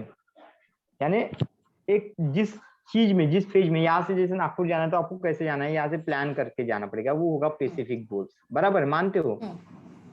स्पेसिफिक है, आपने डिसाइडेड किया मुझे यहाँ से यहाँ तक जाना है, चलो मानते हैं आपने स्पेसिफिक कर लिया और आपने चलना भी शुरू किया। अगर आपने स्पेसिफिक किया चलो यार आज मैं नागपुर जाऊंगा, सुबह 7 की गाड़ी पकड़ूंगा, 11 बजे तक पहुंच जाऊंगा, स्पेसिफिक किया आपने। कितने बजे पहुंचने का किया? 11 बजे तक पहुंचने का आपने डिसाइडेड किया, मानते हो, ठीक है। 3 घंटा लगता है, पकड़ लो 3 घंटे से, जो 11 होगा तो 12 होगा तो 12 पकड़ लो, ठीक है। 9 बजे निकलेगा, 12 बजे पहुंचेगा, 3 आवर्स हम पकड़ के चलते हैं, ठीक है। स्पेसिफिक किया आपने, मैं सुबह घर से निकलूंगा, इतने बजे की गाड़ी पकड़ूंगा और इतने बजे मैं उस दुनिया तक पहुंच जाऊंगा, जहां पे जाना है वहां तक पहुंच जाऊंगा। स्पेसिफिक था आपका। अब इसमें थोड़ी तब्दीली करते हैं, आप तो घर से निकल गए और एंड टाइम में पता चलता है कि जो बस 9 बजे निकलने वाली थी, अरे वो तो आज निकलने ही वाली नहीं है, खराब हो गई वो बस। वो बस क्या हो गई? खराब हो गई। स्पेसिफिकेशन काम किया, आप निर्धारित समय में, जिस एक्सेप्टेड समय में थे वो पहुंच पाओगे? डेफिनेटली नहीं, समय बदल जाएगा ना वो। अब आप क्या करोगे? सेकंड चीज को फाइंड आउट करेंगे, सेकंड चीज को फाइंड आउट करोगे कि नहीं करोगे? तो इसी स्पेसिफिक के चक्कर में लोगों ने अपनी करियर की लाइफ की वाट लगा ली। स्पेसिफिक गोल के चक्कर में लोगों ने क्या कर दिया? स्पेसिफिक चीज के चक्कर में लोगों ने अपने खुद की लाइफ की वाट लगा ली। कैसे? क्या अभी बोलो कैसे? ठीक है, मैं बताता हूँ आपको। हाँ, कैसे? तो हर कोई अपने करियर को बेटर मुद्दों में लेके जाना चाहता है, स्पेसिफिक करता है। कोई इंजीनियर बोलता है, कोई डॉक्टर बोलता है, कोई ये बोलता है, ठीक है। और उसके हिसाब से, जैसे हमारे गोल के हिसाब से, ठीक है, गोल के हिसाब से टाइम बाउंडिंग, तो हमने टाइम डिसाइडेड किया था 9 बजे निकल के 12 बजे तक निकलेगा, ठीक है। बाद में वहां पे स्मार्ट में आ रहा था रियलिस्टिक, तो यार बस में जाओगे तो रियलिस्टिक है कि आप ख्वाब में तो नहीं जा रहे, चांद में तो नहीं जाने का सोचे। आपने क्या किया? चांद में जाने का तो नहीं सोचे ना, रियलिस्टिक गोल है। टाइम बॉन्डिंग आया यहाँ पे, स्पेसिफिक आया, और एक कौन सा था? रियलिस्टिक हो गया, स्पेसिफिक हो गया, अचीवेबल, रिलेवेंट, अचीवेबल भी है, मेजरेबल भी है। आपने मेजर कर लिया, 3 घंटे में मुझे वहां पे पहुंचना है, ठीक है। स्पेसिफिक हो गया, मेजरेबल हो गया, अचीवेबल हो गया, टाइम बाउंड किया आपने, 3 घंटे में मुझे वहां तक जाना है, कर लिया। सभी क्रियाएं आपने कर ली, परफेक्ट है। यहाँ से 9 बजे निकलोगे तो नागपुर में 12 बजे पहुंचना है, 3 घंटे की दूरी है, ज्यादा नहीं है। सब डिसाइडेड किया, सब सही किया, सही प्लानिंग से किया। जैसे गोल्स ने बोला कि स्मार्ट गोल होना चाहिए, तो स्मार्ट गोल के हिसाब से हमने सब कुछ चीजें लेके चलना शुरू की। सभी आए इसमें, सभी आए, टाइम बाउंडेशन से सभी आपका आए। लेकिन जब आप समय सीमा में निकलते हो तब पता चलता है कि यार वो गाड़ी तो खराब हो गई, जो गाड़ी 9 बजे निकलने वाली थी। आपने टिकट भी बुक कर लिया, आपने क्या कर लिया? टिकट भी बुक करके रख दिया। चलो और क्या एडिशन चाहिए था? टिकट भी कल लाइन में कौन लगेगा, टिकट भी लेके रख दिया, स्मार्ट हो ना, स्मार्ट गोल को यूज कर रहे हो, तो बोलता है यार कौन धक्का खाएगा, ऑनलाइन बुकिंग कर लिया आपने, उसी बस की ऑनलाइन बुकिंग कर ली, और इन समय में वो बस ही फेल हो गई, वो नहीं जाने वाली, उसका टाइम शेड्यूल कैंसिल हो गया, तो आप निर्धारित समय में पहुंच पाओगे? गोल तो आपका स्मार्ट था, लेकिन निर्धारित समय में आप पहुंच पाए? डेफिनेटली नहीं पहुंच पाए, क्योंकि आपने तो उस बस का प्लानिंग किया था ना, टिकट भी लेके रखी है। अभी टिकट का भी मैंने आसान कर दिया, स्मार्ट हो, इतने स्मार्ट हो तो मोबाइल पे ही टिकट लेके रख दिया आपने, और टाइम पे वो बस सपोज आधा घंटा भी लेट होगी तो भी टाइम ड्यूरेशन चेंज हो जाएगा, और 12 बजे का अगर कुछ प्लानिंग वहां पे रखा होगा आपने, प्लानिंग की 12 बजे मेरे को ये मीटिंग अटेंड करना है, तो आधा घंटा लेट चले जाओगे, पेपर होगा तो आधा घंटा पेपर लेट में चले जाओगे, इंस्ट्रक्टर भगा देगा आपको, आधा घंटा लेट हुआ, टाइम बाउंडिंग था, ठीक है। चलो और एक आपको सुविधा देते हैं, स्मार्ट गोल में और सुविधा देती है, बस आधा घंटा लेट थी, ठीक है, और आपने 1 घंटे पहले का प्लानिंग कर लिया, आपने क्या कर लिया, सिचुएशन वही। सर आप बैकअप प्लान भी रखोगे ना, क्योंकि सी गाड़ी खराब होना आपका नहीं, लेकिन स्मार्ट प्लान में बैकअप प्लान का कोई सोच विचार ही नहीं आया ना, मैंने स्मार्ट की बात की, मैं बैकअप प्लान की बात नहीं की, बैकअप प्लान के बारे में बात ही नहीं किया ना आउटर इफेक्ट जो आपके हाथ में नहीं है, तो अगर गाड़ी नहीं ये, तो लेकिन आप आपने सेकंड उसकी कुछ ले लोगे। नहीं, आपने श्योरिटी के लिए तो उसका रिजर्वेशन करके रखा ना, गोल को स्मार्ट सर बनाया ना ऐसा आपने, श्योरिटी किया ना ऐसा करें आपने। ना, देखो ये तकनीक कब आती है, ये सुविधा कब आती है कि आप बोलते हो कि ऑनलाइन की कोई फैसिलिटीज आपके पास नहीं है, आपको डोर पे जाके टिकट लेना है, तो आप आधे घंटे पहले घर से निकलोगे, 9 की गाड़ी है तो 8:30 बजे घर से निकलोगे, चलो ये पॉसिबिलिटी सर में भी बिठा आगे का दोगे। भी हमारा 4 बजे का प्रोग्राम है, तो हम 2 बजे 3 बजे टारगेट रखे ना, 1 घंटा स्पेयर रख के चले। हाँ 1 घंटा स्पेयर भी रखा, चलो मानते ना, 1 घंटा स्पेयर रखा, चलो 2 घंटे देंगे हम आपको, 1 घंटा नहीं 2 घंटा लो, मेरी तरफ से 2 घंटा लो। सर हम तो होगी है, अभी फ्लाइट 8 घंटे लेट हुई है सर 99% गोल रखते नहीं है, सो आप गोल रखोगे तो कुछ तो गाइडेंस चाहिए आपको, कैसा रखना है। नहीं तो आपने प्री आइडिया किया ना, स्मार्ट गोल क्यों बोला हमने इसको, आपको जाना है तो आपने विंडो टिकट भी नहीं बचाई, समय को बचाने के लिए आप विंडो टिकट भी नहीं बनाया, आपने मोबाइल पे टिकट बनाए, स्मार्ट गोल, स्मार्ट लोग हो, स्मार्ट मोबाइल तो फोन का यूज आपका करके आपने प्रपोजल बढ़ा क्या दी। है सर, फिर स्मार्ट नहीं रखना है तो व्हाट इज योर प्रपोजल, आपका प्रपोजल क्या है? नहीं तो मैं वही तो जानना चाहता हूँ ना, तो आप क्या करोगे, तो मैं इसी चीज को समझाने जा रहा हूँ कि कभी कभी स्पेसिफिक चीजें भी काम में नहीं आती, स्मार्ट गोल भी कभी कभी काम में नहीं आता, क्योंकि इंडिया के 90% लोग जो होते हैं प्लान बी पे वर्क करते हैं। इंडिया के 90% लोग, जैसे जो आप बनने के लिए आए, जैसे अनिल कुंबले जी ने कंप्यूटर इंजीनियर किया, ठीक है, कंप्यूटर इंजीनियर किया, अच्छे से पास हुए, फर्स्ट क्लास में भी पास हुए, लेकिन करियर उनका क्रिकेट में किया। तो आप बोल सकते हैं कि उनका गोल स्पेसिफिक था, उनका गोल स्मार्ट था, समय के अनुसार बदल गया ना। आप जिस वही गोल को गोल्स निर्धारित में करते हो, सेकंड स्टेज है ना, टाइम आपको ड्यूरेशन, गोल हमेशा अपडेट करते रहना चाहिए, अपडेट करते रहना चाहिए, ठीक है, होता है तो कुछ होता है। यस होता है, तो इसमें स्मार्ट हाँ गोल काम करेगा। 9 साल में जो चीजें आपको करनी है, ठीक है, आपने इंजीनियर बनने का सोचे, 9 साल का ड्यूरेशन है, बड़ा ड्यूरेशन है, ठीक है, हमने तो 3 घंटे का एग्जाम्पल लिया था, 9 साल का जब एग्जाम्पल के बारे में सोचे, तो उस समय में इतनी सारी तब्दीली आती है कि आपका गोल जब आप यहाँ से मेजर करके चलते, तो वो गोल उस समय में उसकी डिमांड ही खत्म हो जाएगी। अरे आज के इंजीनियर को डिमांड है, ठीक है, आज इंजीनियर की डिमांड है, उसके 9 साल बाद इंजीनियर की डिमांड रहेगी, कोई गारंटी है? क्योंकि नंबर ऑफ बैचेस निकल जाएगी, नंबर ऑफ क्वालिटी स्टूडेंट निकल जाएंगे, तो मेजर गोल काम करेगा।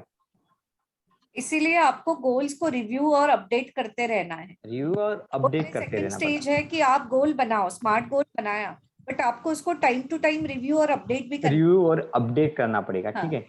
टाइम टू टाइम आप कब करोगे? फ्रीक्वेंसी हर एक का अलग होगा, कोई मंथली करेगा, कोई 6 मंथ करेगा, कोई ईयरली तो करेगा। इससे तो फिर हर 5 महीने में आपके गोल चेंज हो जाएंगे, क्योंकि अपडेट ही नहीं, इतने 5 आते वही रहते फ्रीक्वेंसी अलग होगा, बट 5 मिनट में नहीं करना है। हैं। नहीं, वो काम में आता है सर, क्योंकि क्या होता है ना, नहीं, मेजर काम में आता है, मानता हूँ, ये चीज मैं मानता हूँ, काम में आती है, क्योंकि लक्ष्य होना चाहिए और लक्ष्य प्रति चलने की एबिलिटी होनी चाहिए। दूसरा जो स्मार्ट का मैं जितना जानती हूँ या मैंने किया है ना, आपके सबकॉन्शियस को भी तो आपको देना है रिपीटेडली कि क्या गोल है। यस, रिपीटेडली उसको इसको बोलोगे बोलते कि मुझे 98 इसको बहुत चाहिए। एक अच्छा होता है, एक अच्छा वर्ड होता है, एक डायरी में नहीं क्या वो बोलते हैं, लिखते जाओ टारगेट, कुछ तो भी लिखते जाओ डेली के। बोलते ना अपन शॉर्ट लिस्ट करते हैं, कौन से काम को प्योरिटी देना है, कौन से काम को नहीं देना है, टाइम मैनेजमेंट में बोलते हो वो चीज। तो पता है इनका हर जो वर्ड है इसके 10 से 12 व्यूज होते हैं, हर वर्ड के। स्पेसिफिक के भी 10 से 12 व्यूज हो गए, टाइम के भी 10 से 12 व्यूज है, हर इसके 10 से 12 व्यूज होते हैं। बोलने का मतलब क्या होता है, कोई चीज निर्धारित करके नहीं कर सकते। अपडेशन आया यानी चेंजेस आया, आप स्मार्ट में चेंजेस कर रहे हो ना, आपने बोला कि नहीं मॉडल को अपडेट करना है, तो फिर वो फिक्स और स्मार्ट कैसे हुआ, वो फिक्स और स्मार्ट कैसे हुआ, मुझे इतना समझा दो आप। कि आप बोला ठीक है स्पेसिफिक, आप स्पेसिफिक भी बोलते हो, यानी स्पेसिफिक यानी निर्धारित करो, और आप बोलते हो अपडेशन भी करो, तो आप कोई एक बातों पे तो स्टैंड रहो कि अपडेशन करना है कि स्पेसिफिक करना है, यानी पकड़ के रखना है उसको कि उसकी तब्दीलियों को पढ़ना है। कंफ्यूजमेंट इन दोनों शब्दों में आता है। मैं ट्रेनर हूँ, ठीक है, मैं बचाने के लिए खुद की टैलेंसी को दिखाने के लिए तो मैं तो आपको घुमा दूंगा उस क्वेश्चन को, मैं ऐसा खिलाता तो एक टाइम ऐसा खिला दूंगा आपको, लेकिन सिचुएशन तो सेम ही है ना, सिचुएशन थोड़ी बदली। और 90% ट्रेनर वही सीखते हैं, स्मार्ट गोल के बारे में सीखते, फिर भी अपडेशन के बारे में सीखते, फिर भी अपडेशन नहीं कर पाते। मानते हो ये चीज? हर साल में अगर आप ट्रेनिंग का रेशियो पकड़ोगे ना, तो इतने सारे लोग ट्रेनिंग करते हैं एट अ टाइम में। जब मैंने ट्रेनिंग किया था मैम, मेरी बैच में 60 to 70 लोग थे। रेसिडेंटल ट्रेनिंग था, 2 दिन का रेसिडेंटल ट्रेनिंग था।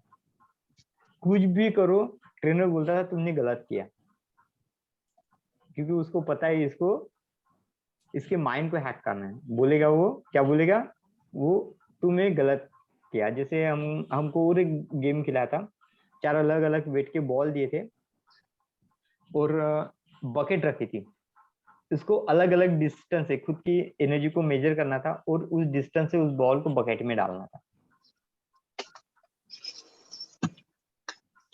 तो आप रिवर्स थिंक करो। कौन? आप नहीं, ऑलरेडी मेरे दोनों इनर आउटर पर्सनैलिटी जो है ना, ऑल पर्सनैलिटी है। अच्छा, ओके। बाकी इसमें 80% रिवर्स थिंकर हूँ, नहीं सॉरी 60% रिवर्स थिंकर हूँ और 40% जो हूँ क्या बोलते हैं ये हूँ, आउल पर्सनैलिटी से भरा हूँ। ठीक है, आउल है, रोल है, 4 उंगलियों में ऐसे, बाकी के इसमें रिवर्स थिंकर है। तो मतलब रिवर्स थिंकर की और इसकी नहीं आती, ठीक है, थॉट प्रोसेस की नहीं आती है। हम बात करते हैं करियर के बारे में, जब काउंसलिंग करती है तो ये चीजें काउंसलिंग में कितने मायने देखते हैं वो मैं आपको समझा रहा था। क्यों मैं आपको हर चीज की पॉजिटिव और नेगेटिव इम्पैक्ट बता रहा हूँ। जैसे स्मार्ट गोल सही होना है, सही बात है, ऐसा नहीं बोलता मैं, इसको डिनाई नहीं कर रहा हूँ कि नहीं होना चाहिए। अगर आपके पास कुछ लक्ष्य नहीं रहोगे तो क्या कमाओगे लाइफ में, बराबर है, कुछ नहीं कमा पाओगे। और मैं ऐसा भी बोल रहा हूँ कि लक्ष्य कैसा होना चाहिए। अरे कोई पूछ लिया भाई, मैंने सभी लक्ष्यों को कर लिया, ठीक है, फिर भी मेरे पास मेरा गोल नहीं मिला, तो आप उसको क्या बोलोगे? ठीक है, मैं आपकी बातों को अभी फिर से ट्राई करता है। सुप्रिया जी, मैं सपोज मैं एक बच्चा हूँ आपके पास आया, सुप्रिया जी मैंने गोल भी स्मार्ट किया था, समय समय पर उस गोल को मैंने अपडेट भी किया था। समय समय पर मैंने क्या किया, उस गोल को अपडेट भी किया था। फिर भी मुझ में ऐसी क्या ड्रॉबैक्स रही होगी कि जिससे मैंने वो गोल अचीव नहीं किया? आपका लॉ अपडेट भी किया कम पड़ गया। ठीक है, तो आपने इसको क्या बोला?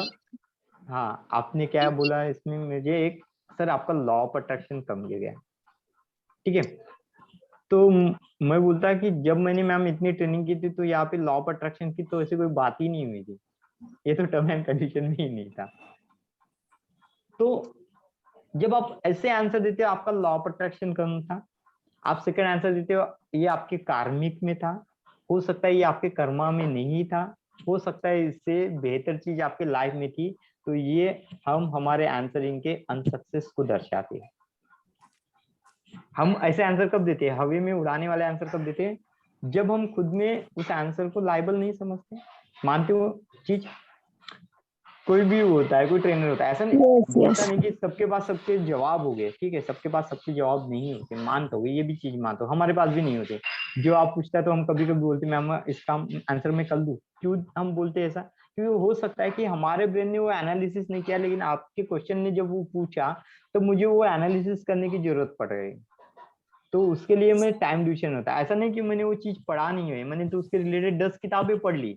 नहीं सर, मानते हो? अभी जब भी आप सिखाओगे गोल करना सिखाओगे, बट गोल अचीव करना अलग बात है ना। गोल आपने सेट किया बट अचीव आपको Yes. कॉन्शियस माइंड और लॉ ऑफ अट्रैक्शन के साथ ही करना है। सो हाँ तो उसका ट्रेनिंग अलग हो गया और गोल सेटिंग का ट्रेनिंग अलग हो गया। सिर्फ गोल सेट करके आप उसको अचीव नहीं कर पाओगे। ठीक है, तो हम Right. ट्रेनिंग इसलिए करते हैं ना कि हम ट्रेनिंग क्यों करते हैं, बोलो आप ट्रेनिंग क्यों करते हो, खुद के व्यक्तिमत्व को बढ़ाने के लिए, बढ़ाने के लिए। मानते हो? ट्रेनिंग हम कुछ क्यों करते हैं, आज आप सब DMIT सीख रहे हो, आज आप न्यूमरोलॉजी सीख रहे हो, आज आप वास्तु सीख रहे हो, या आप कोई हीलिंग की टेक्निक भी सीख रहे हो, या कोई भी एजुकेशन पकड़ लो, कोई भी दुनिया का कोई भी एजुकेशन, तो हम को सीखते डेवलप क्यों हैं? करने के लिए, खुद के डेवलप करने के लिए। और एक सेकंड चीज आती है इजी मनी कमाने के लिए। हम जब लाखों रुपया देके खर्चा सीख रहे तो हम क्यों कर रहे हैं, इजी वे में मनी मेरे पास आए। कॉम्प्लिकेटेड वे में करना है तो मेहनत ही करके कमा लूंगा ना, क्यों ट्रेनिंग करूंगा।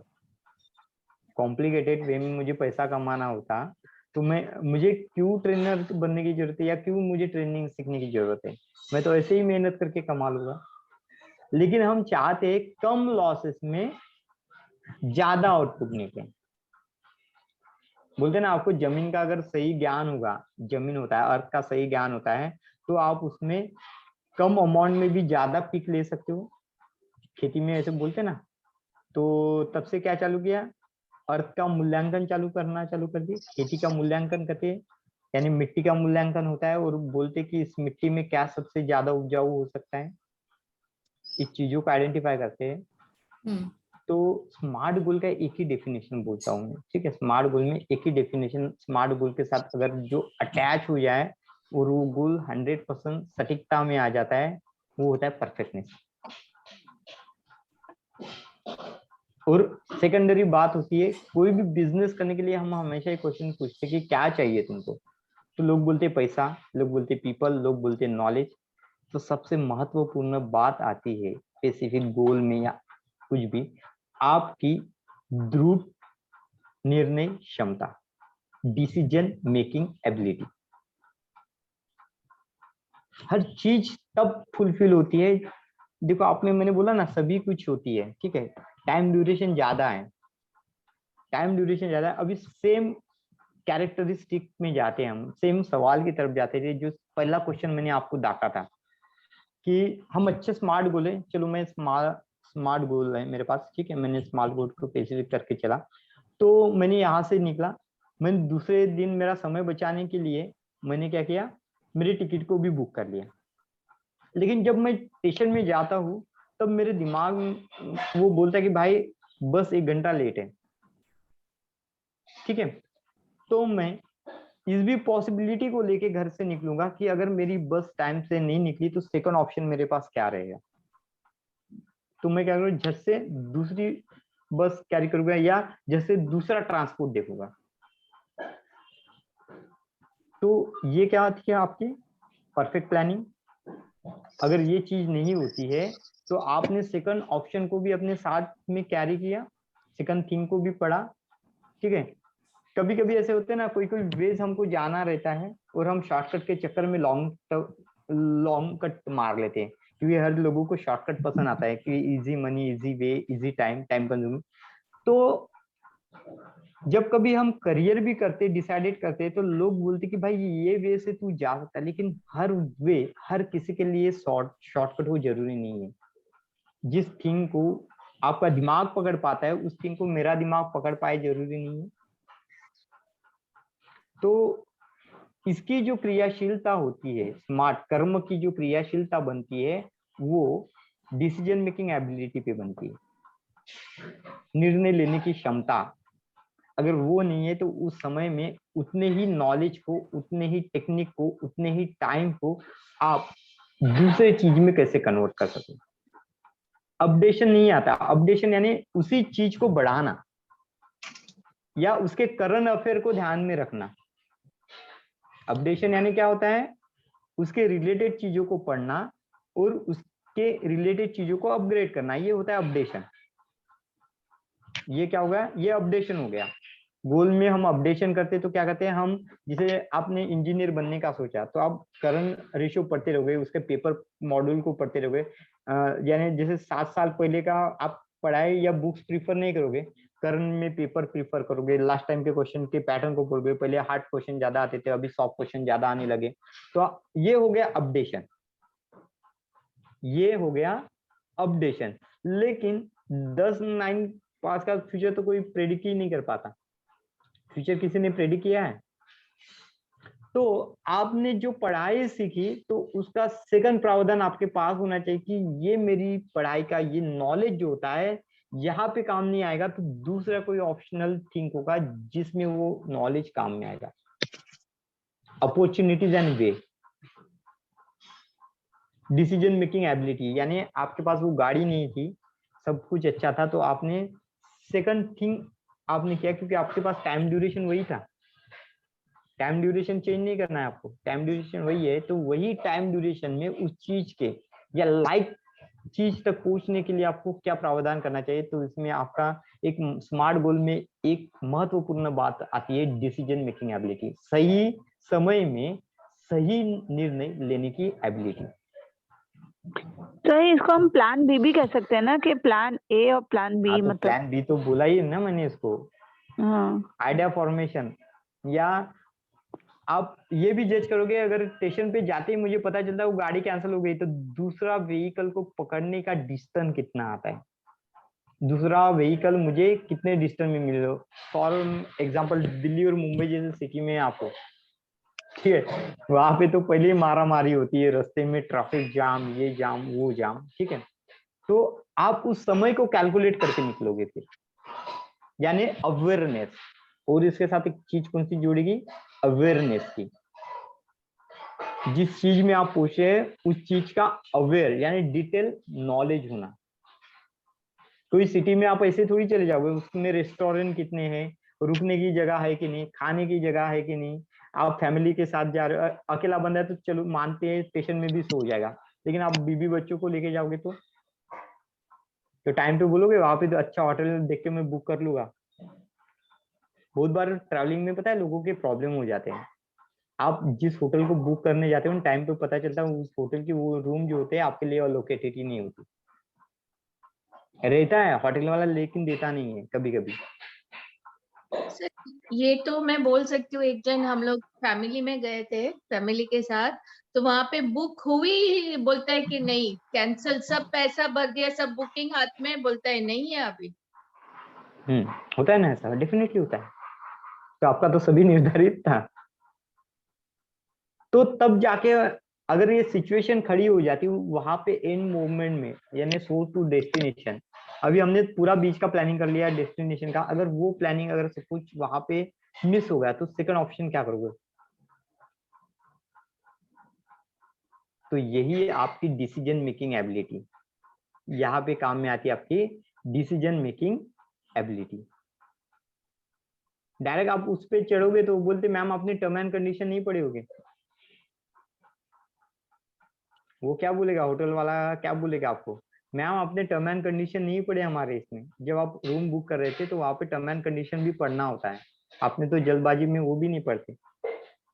चलो बैंक में हम पैसा रखते हैं, ठीक है, अच्छा एग्जांपल देता हूँ बैंक का। भविष्य निधि आप जमा करते हो, ठीक है, पता है ना बैंक में पैसा रखते हैं हम। फिक्स करते हैं बैंक में, आइडिया है आपको? पैसा रखते हैं, बैंक का इतना बड़ा फॉर्म होता है, बहुत बड़ा फॉर्म होता है बैंक का, हम पढ़ते नहीं है, जितना जो जो भरना है वो भरते हैं और सबमिट करते हैं, ठीक है, और लाखों करोड़ों रुपए बैंक में रखते हैं। लेकिन वहां पे अगर टर्म एंड कंडीशन में गौर से कभी वो फॉर्म मिले तो पढ़ लेना, वहां पे लिख के रखता है अगर बैंक की कुछ हानि होती है तो वो पैसा आपको वापस नहीं मिलेगा, ये आप खुद की जवाबदारी पे बैंक के रखते हो।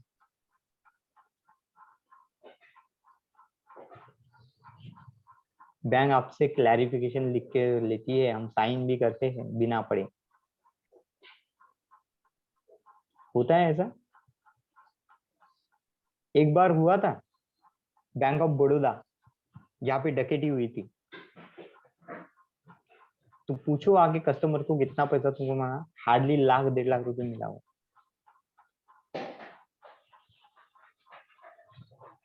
तो अगर आप भविष्य निधि को भी निर्धारित करते हो तो ये आपको पता रहना चाहिए कि क्या टर्म एंड पॉलिसी होती है, क्या पॉलिसी होती है, किसकी कौन सी पॉलिसी होती है, क्योंकि हम हमारे लाइफ को 25 ईयर में फ्यूचर में प्रोजेक्ट करने जा रहे हैं। प्रावधान, decision making ability, awareness, upgradation को हम नए वर्ड में डाले हैं, अपडेशन को अपडेशन में नहीं बोलते, अवेयरनेस बोलते हैं। अपडेशन यानी सेम चीजों में बदलाव करना या उसको चीज सीख के बेहतरीन बनाना, तो ये लेकिन यहाँ पे हम यूज करेंगे अवेयरनेस। सर एक चीज बताओ प्लीज, मान लो मैं कहीं से आ रही हूँ, एक फ्लाइट से आ रही हूँ मैं, और मेरी नेक्स्ट फ्लाइट भी बुक है, और ठीक है। यही फ्लाइट लेट हो गई या किसी कारण, तो वो मेरी दूसरी फ्लाइट निकल गई, तो उसमें मैं क्या कर सकती हूँ? तो आप तीसरे तंत्रज्ञान के बारे में सोच के रखो। देखो क्या होता है, एयरपोर्ट इंसान से की क्वालिटी, एयरपोर्ट से कभी कभी हो जाता है ना, ऐसे आपने 10 फ्लाइट बुक करके रखी है, ठीक है, मान दे, चलो अभी एक अच्छा एग्जांपल दिया मैम ने, चलो इस पे भाई मैं विचार। 10 बजे उतरी हूँ और मेरी 12 बजे की दूसरी यस, फ्लाइट थी, लेकिन वो चलो फ्लाइट मैम दूसरी ने एयरलाइन थी, वो दूसरी फ्लाइट के बारे में बात किया कि एयरलाइन की दूसरी मैम की फ्लाइट थी और मैम को जाना था, ठीक है, और फ्लाइट कैंसिल हो गई। तो लोकल ट्रांसपोर्ट के बारे में सोचोगी मैम, अपनी स्पेशल ट्रांसपोर्ट के बारे में सोचोगे आप? देखो इतना अच्छा सवाल था, मैम ने बहुत अच्छा सवाल पूछा। देखो सोचने लायक बात है कि आपकी फ्लाइट बुक है, दोनों भी फ्लाइट बुक है, और कभी कभी सपोज एटमोस्फेयर ढंग से चेंज हो जाता है कि आप फ्लाइट से जा ही नहीं सकते, या तो आपको जाना कैंसिल करना पड़ेगा, और जाना ज्यादा ही जरूरी होगा तो आप क्या करते हो, पैसों का नहीं सोचोगे, फिर प्राइवेट व्हीकल करके चले जाओगे। लेकिन वो कहाँ पे पॉसिबल है, जहाँ पे प्राइवेट व्हीकल जा सकता है, लेकिन एक देश से दूसरे देश जाना है तो बीच में समुद्र लगता है, तो इसमें आपका डिसीजन मेकिंग एबिलिटी काम आता है। बोलने का चीज वही है कि सब कुछ होने के बाद भी डिसीजन मेकिंग एबिलिटी इंसान में इन मोमेंट क्या उसका ब्रेन चलता है, किस वे से डिसीजन लेता है, वो एबिलिटी उसमें सही गलत जानने की, अवेयर होके जानने की एबिलिटी उसके दिमाग में आना चाहिए। अवेयरनेस, समय सूचकता बोलते हैं ना, बीच में ही समय अटक को गए देख ना, के रिएक्शन करना। बीच में ही हाँ अटक बीच गए में ना, अटक आगे गए, क्या सही रहना? बात है, लेकिन आप बोलते हो कि अभी सपोज 8 घंटा लग रहा है, 8 घंटे के बाद दूसरी फ्लाइट आपको मिलेगी मैम, ठीक है, और पता चलता है कि आपको घर में पहुंचने के लिए 4 ही घंटा लगेगा, जिस जगह पे फ्लाइट 8 घंटा वेट करना है, तो वहां पे दूसरी जगह से जाने के लिए आपको 4 घंटा ही लगे, तो आप क्या करोगे, फ्लाइट कैंसिल करोगे, दूसरा व्हीकल वहां के वहां अरेंज कर लोगे, क्योंकि आपका या समय दूसरी बचा फ्लाइट ना। बुक करेंगे, दूसरी एयरलाइंस की फ्लाइट बुक करेंगे फिर। हाँ दूसरी एयरलाइन से करोगे, नहीं तो दूसरे व्हीकल से जाओगे, समुद्र होगा तो बोट को बुक करोगे। सर बट इसमें पॉइंट क्या है, आप डिसीजन मेकिंग, बैकअप सब करके फाइनली आप गोल अचीव कर रहे हैं, आप ये क्यों कर रहे हो, to achieve that goal. Yes, achieve that goal. बनाया ही नहीं है तो अचीव क्या करोगे? अचीव क्या करोगे? यस यस, लेकिन मानते ना अवेयरनेस इसमें क्या काम में आया, डिसीजन मेकिंग एबिलिटी आया ना। मैं क्या बोला, स्मार्ट गोल के साथ कुछ वो चीजें अगर जुड़ इम्पोर्टेंट होते है, तो वो पूरी मैं होती है। मानती हूँ, राइट।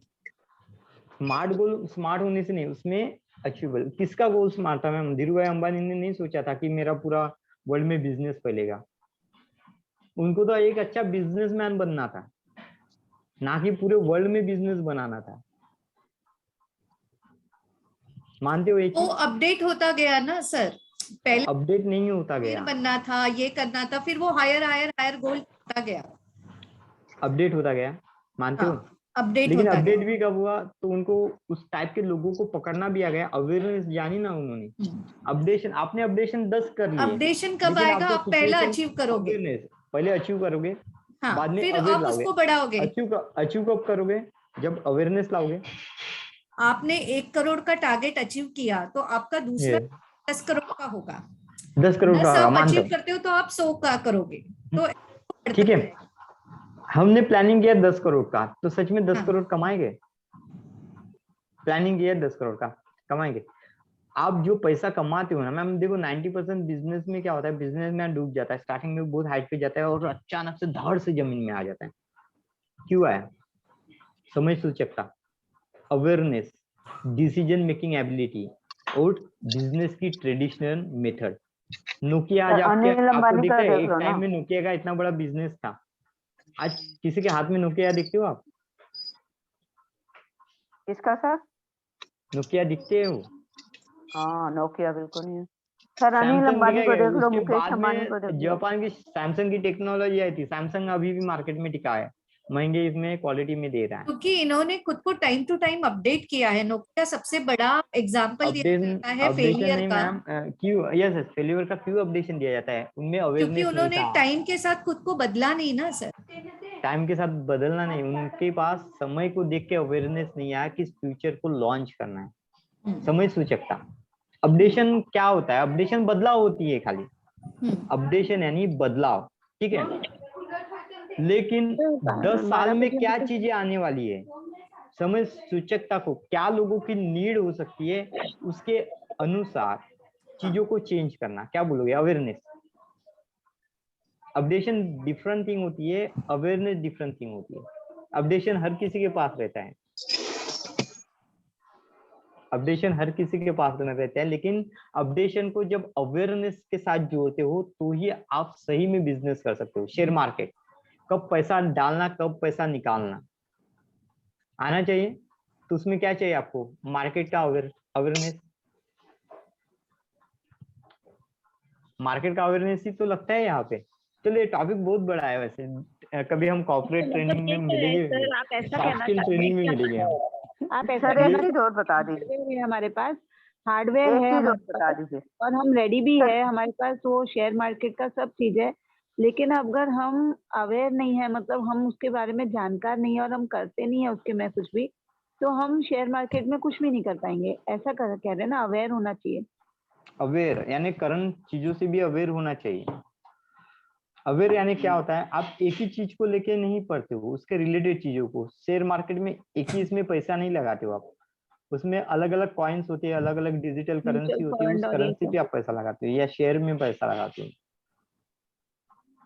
तो आपको पता तो सर रहना एक चीज चाहिए और कि बताइए, हम्म, एक चीज और बताएंगे।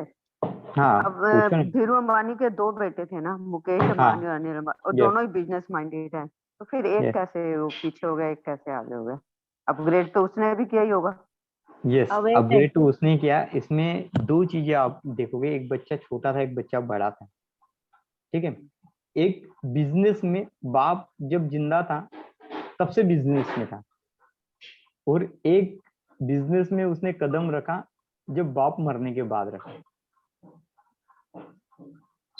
तो इसमें क्या आपको सीखने को मिला? उसकी नॉलेज ज्यादा थी। नॉलेज ज्यादा थी। सेकंड थिंग, डीलिंग, उसने अपने बाप को डीलिंग करते हुए देखा कि किस लोगों को किस ऑब्जर्वेशन हिसाब से करता बात रहा। करना चाहिए। ऑब्जर्वेशन स्किल से सीखा वो, उसमें मेहनत भी है सर। ऑब्जर्वेशन, मैंने सेम बिल्डिंग मेहनत में भी है। यस, रिलायंस जो नरीमन मेहनत पॉइंट भी में है ना, मेका चैम्बर है। यस, 4, उसी में मेरा मैं ऑफिस मैम था। घनसोली में थी। हाँ, मैं घनसोली के कॉर्पोरेट ऑफिस में अच्छा। था। हाँ, वो ये जो तीनों बैठते थे ना, मेका चैम्बर 4 में बैठते थे। जब उनका हाँ। स्प्लिट हुआ है, मुकेश अंबानी 6 दिन सोया नहीं है। 6 डेज डेफिनेटली वो सिर्फ मेहनत, काम कर रहा था। मतलब मेहनत में भी इतना फर्क था दोनों के।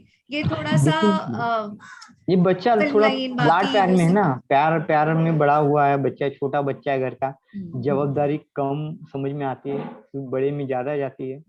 तो समय प्रावधान, अवेक उसको मार्केट का अवेयरनेस भी है। देखो धीरू भाई अंबानी आज तक कहीं फंसे नहीं, लॉस नहीं खाया। लॉस खाए ऐसा नहीं बोलता, लेकिन लॉस खाने के बाद भी सीखे वो। क्यों? क्योंकि उनके पास अवेयरनेस है, उनको पता है राइट टाइम में, बोलते हैं ना लोहा कब बदलता है, जब सही समय पर उसको हथौड़ा मारोगे। सेम इसमें उसको तपाया जाता है, रेट किया जाता है, बाद में उसमें हथौड़ा मारा जाता है, तब जाके वो चाहिए वो आकार लेगा। ऐसे ही मारोगे तो आकार लेगा वो। तो इसमें ही बोलते हैं अवेयरनेस। उनके पास अवेयरनेस होता है मार्केट का। ये आज का अवेयरनेस नहीं करते, 10 साल का अवेयरनेस करते हैं। बिल गेट 10 साल का अवेयरनेस करते हैं, इसलिए वो बोलते कि मैं सबसे ज्यादा किताबों को पढ़ता हूँ। क्यों पढ़ते हैं? तो इतने बड़े बिजनेसमैन को तो करोड़ों का इनका टर्नओवर होगा, 100 करोड़ के ऊपर टर्नओवर होगा हर साल का, ठीक है। फिर भी वो किताबों में उलझे रहते हैं और पढ़ना नहीं सकते, तो वो पता है पढ़ने वाले प्रोफेसर को रखते हैं। एक ऐसा इंसान था जिसको किताबें पढ़ने में समय नहीं। हम बोलते ना यार मेरे को किताबें पढ़ना समय ही नहीं मिलता, वो टॉपिक ही नहीं पढ़ पाया, तो वो लोग क्या करते थे, ऐसे लोगों को हायर करते, वो पूरा किताब पढ़ता था और उनको पॉइंट बता देता था, बस उस पॉइंट से ही वो चीजों को एनालिसिस कर लेते थे। ये सर किसकी, मुकेश अंबानी की बात करते हो? नहीं, ये तो अच्छा, बड़े बड़े लोगों की बात है। तो पता है 20,000 30,000 खाली सैलरी उसको किताब पढ़ा के उसका एनालिसिस देने वाले प्रोफेसर को देता था प्रावधान, अवेयरनेस था उसमें। और दूसरा बिजनेसमैन क्यों डूबा? क्योंकि उसको किताब, मैगजीन और बाकी मार्केट में क्या चल रहा है उसको ही पढ़ने का उसके पास ये नहीं है था। आपका माइंड विजुअलाइज तभी कर सकता है जब वो करंट चीजों को देखेगा या फ्यूचर की चीजों को सोचेगा। अपग्रेडेशन कब आएगा? अपडेशन कब आएगा? सर के लिए अवेयरनेस अपडेशन अलग है। अपडेशन कब आएगा? बोलो मुझे, अपडेशन कब आएगा? अपडेशन जब कब आएगा? जब अवेयरनेस होगा, होंगे। आप जब अवेयर awareness है होगा, तो सेकंड स्टेज आपका अपडेशन अपडेशन करोगे, है। नहीं तो नहीं करोगे। अपडेशन तो हर चीज में आता है ना, लेकिन फ्यूचर में क्या चाहिए उसको जान के अपडेशन करना, अवेयर होके अपडेशन करना, ये अलग बात होती है। और अपडेशन करना अलग बात होती है। अपडेशन यानी खुद को बदलना या खुद में तब्दीली करना, गोल में तब्दीली करना, गोल में बदलाना, गोल की मेथड को बदलाना, अपडेशन। सर अभी और करेंगे क्या हम क्लास? नहीं मैम, बस एंड हो गया अभी। हाँ अच्छा रहा सर, समझ में आया। सर आपने सुबह न्यूमरोलॉजी में पढ़ाया, मेरी तो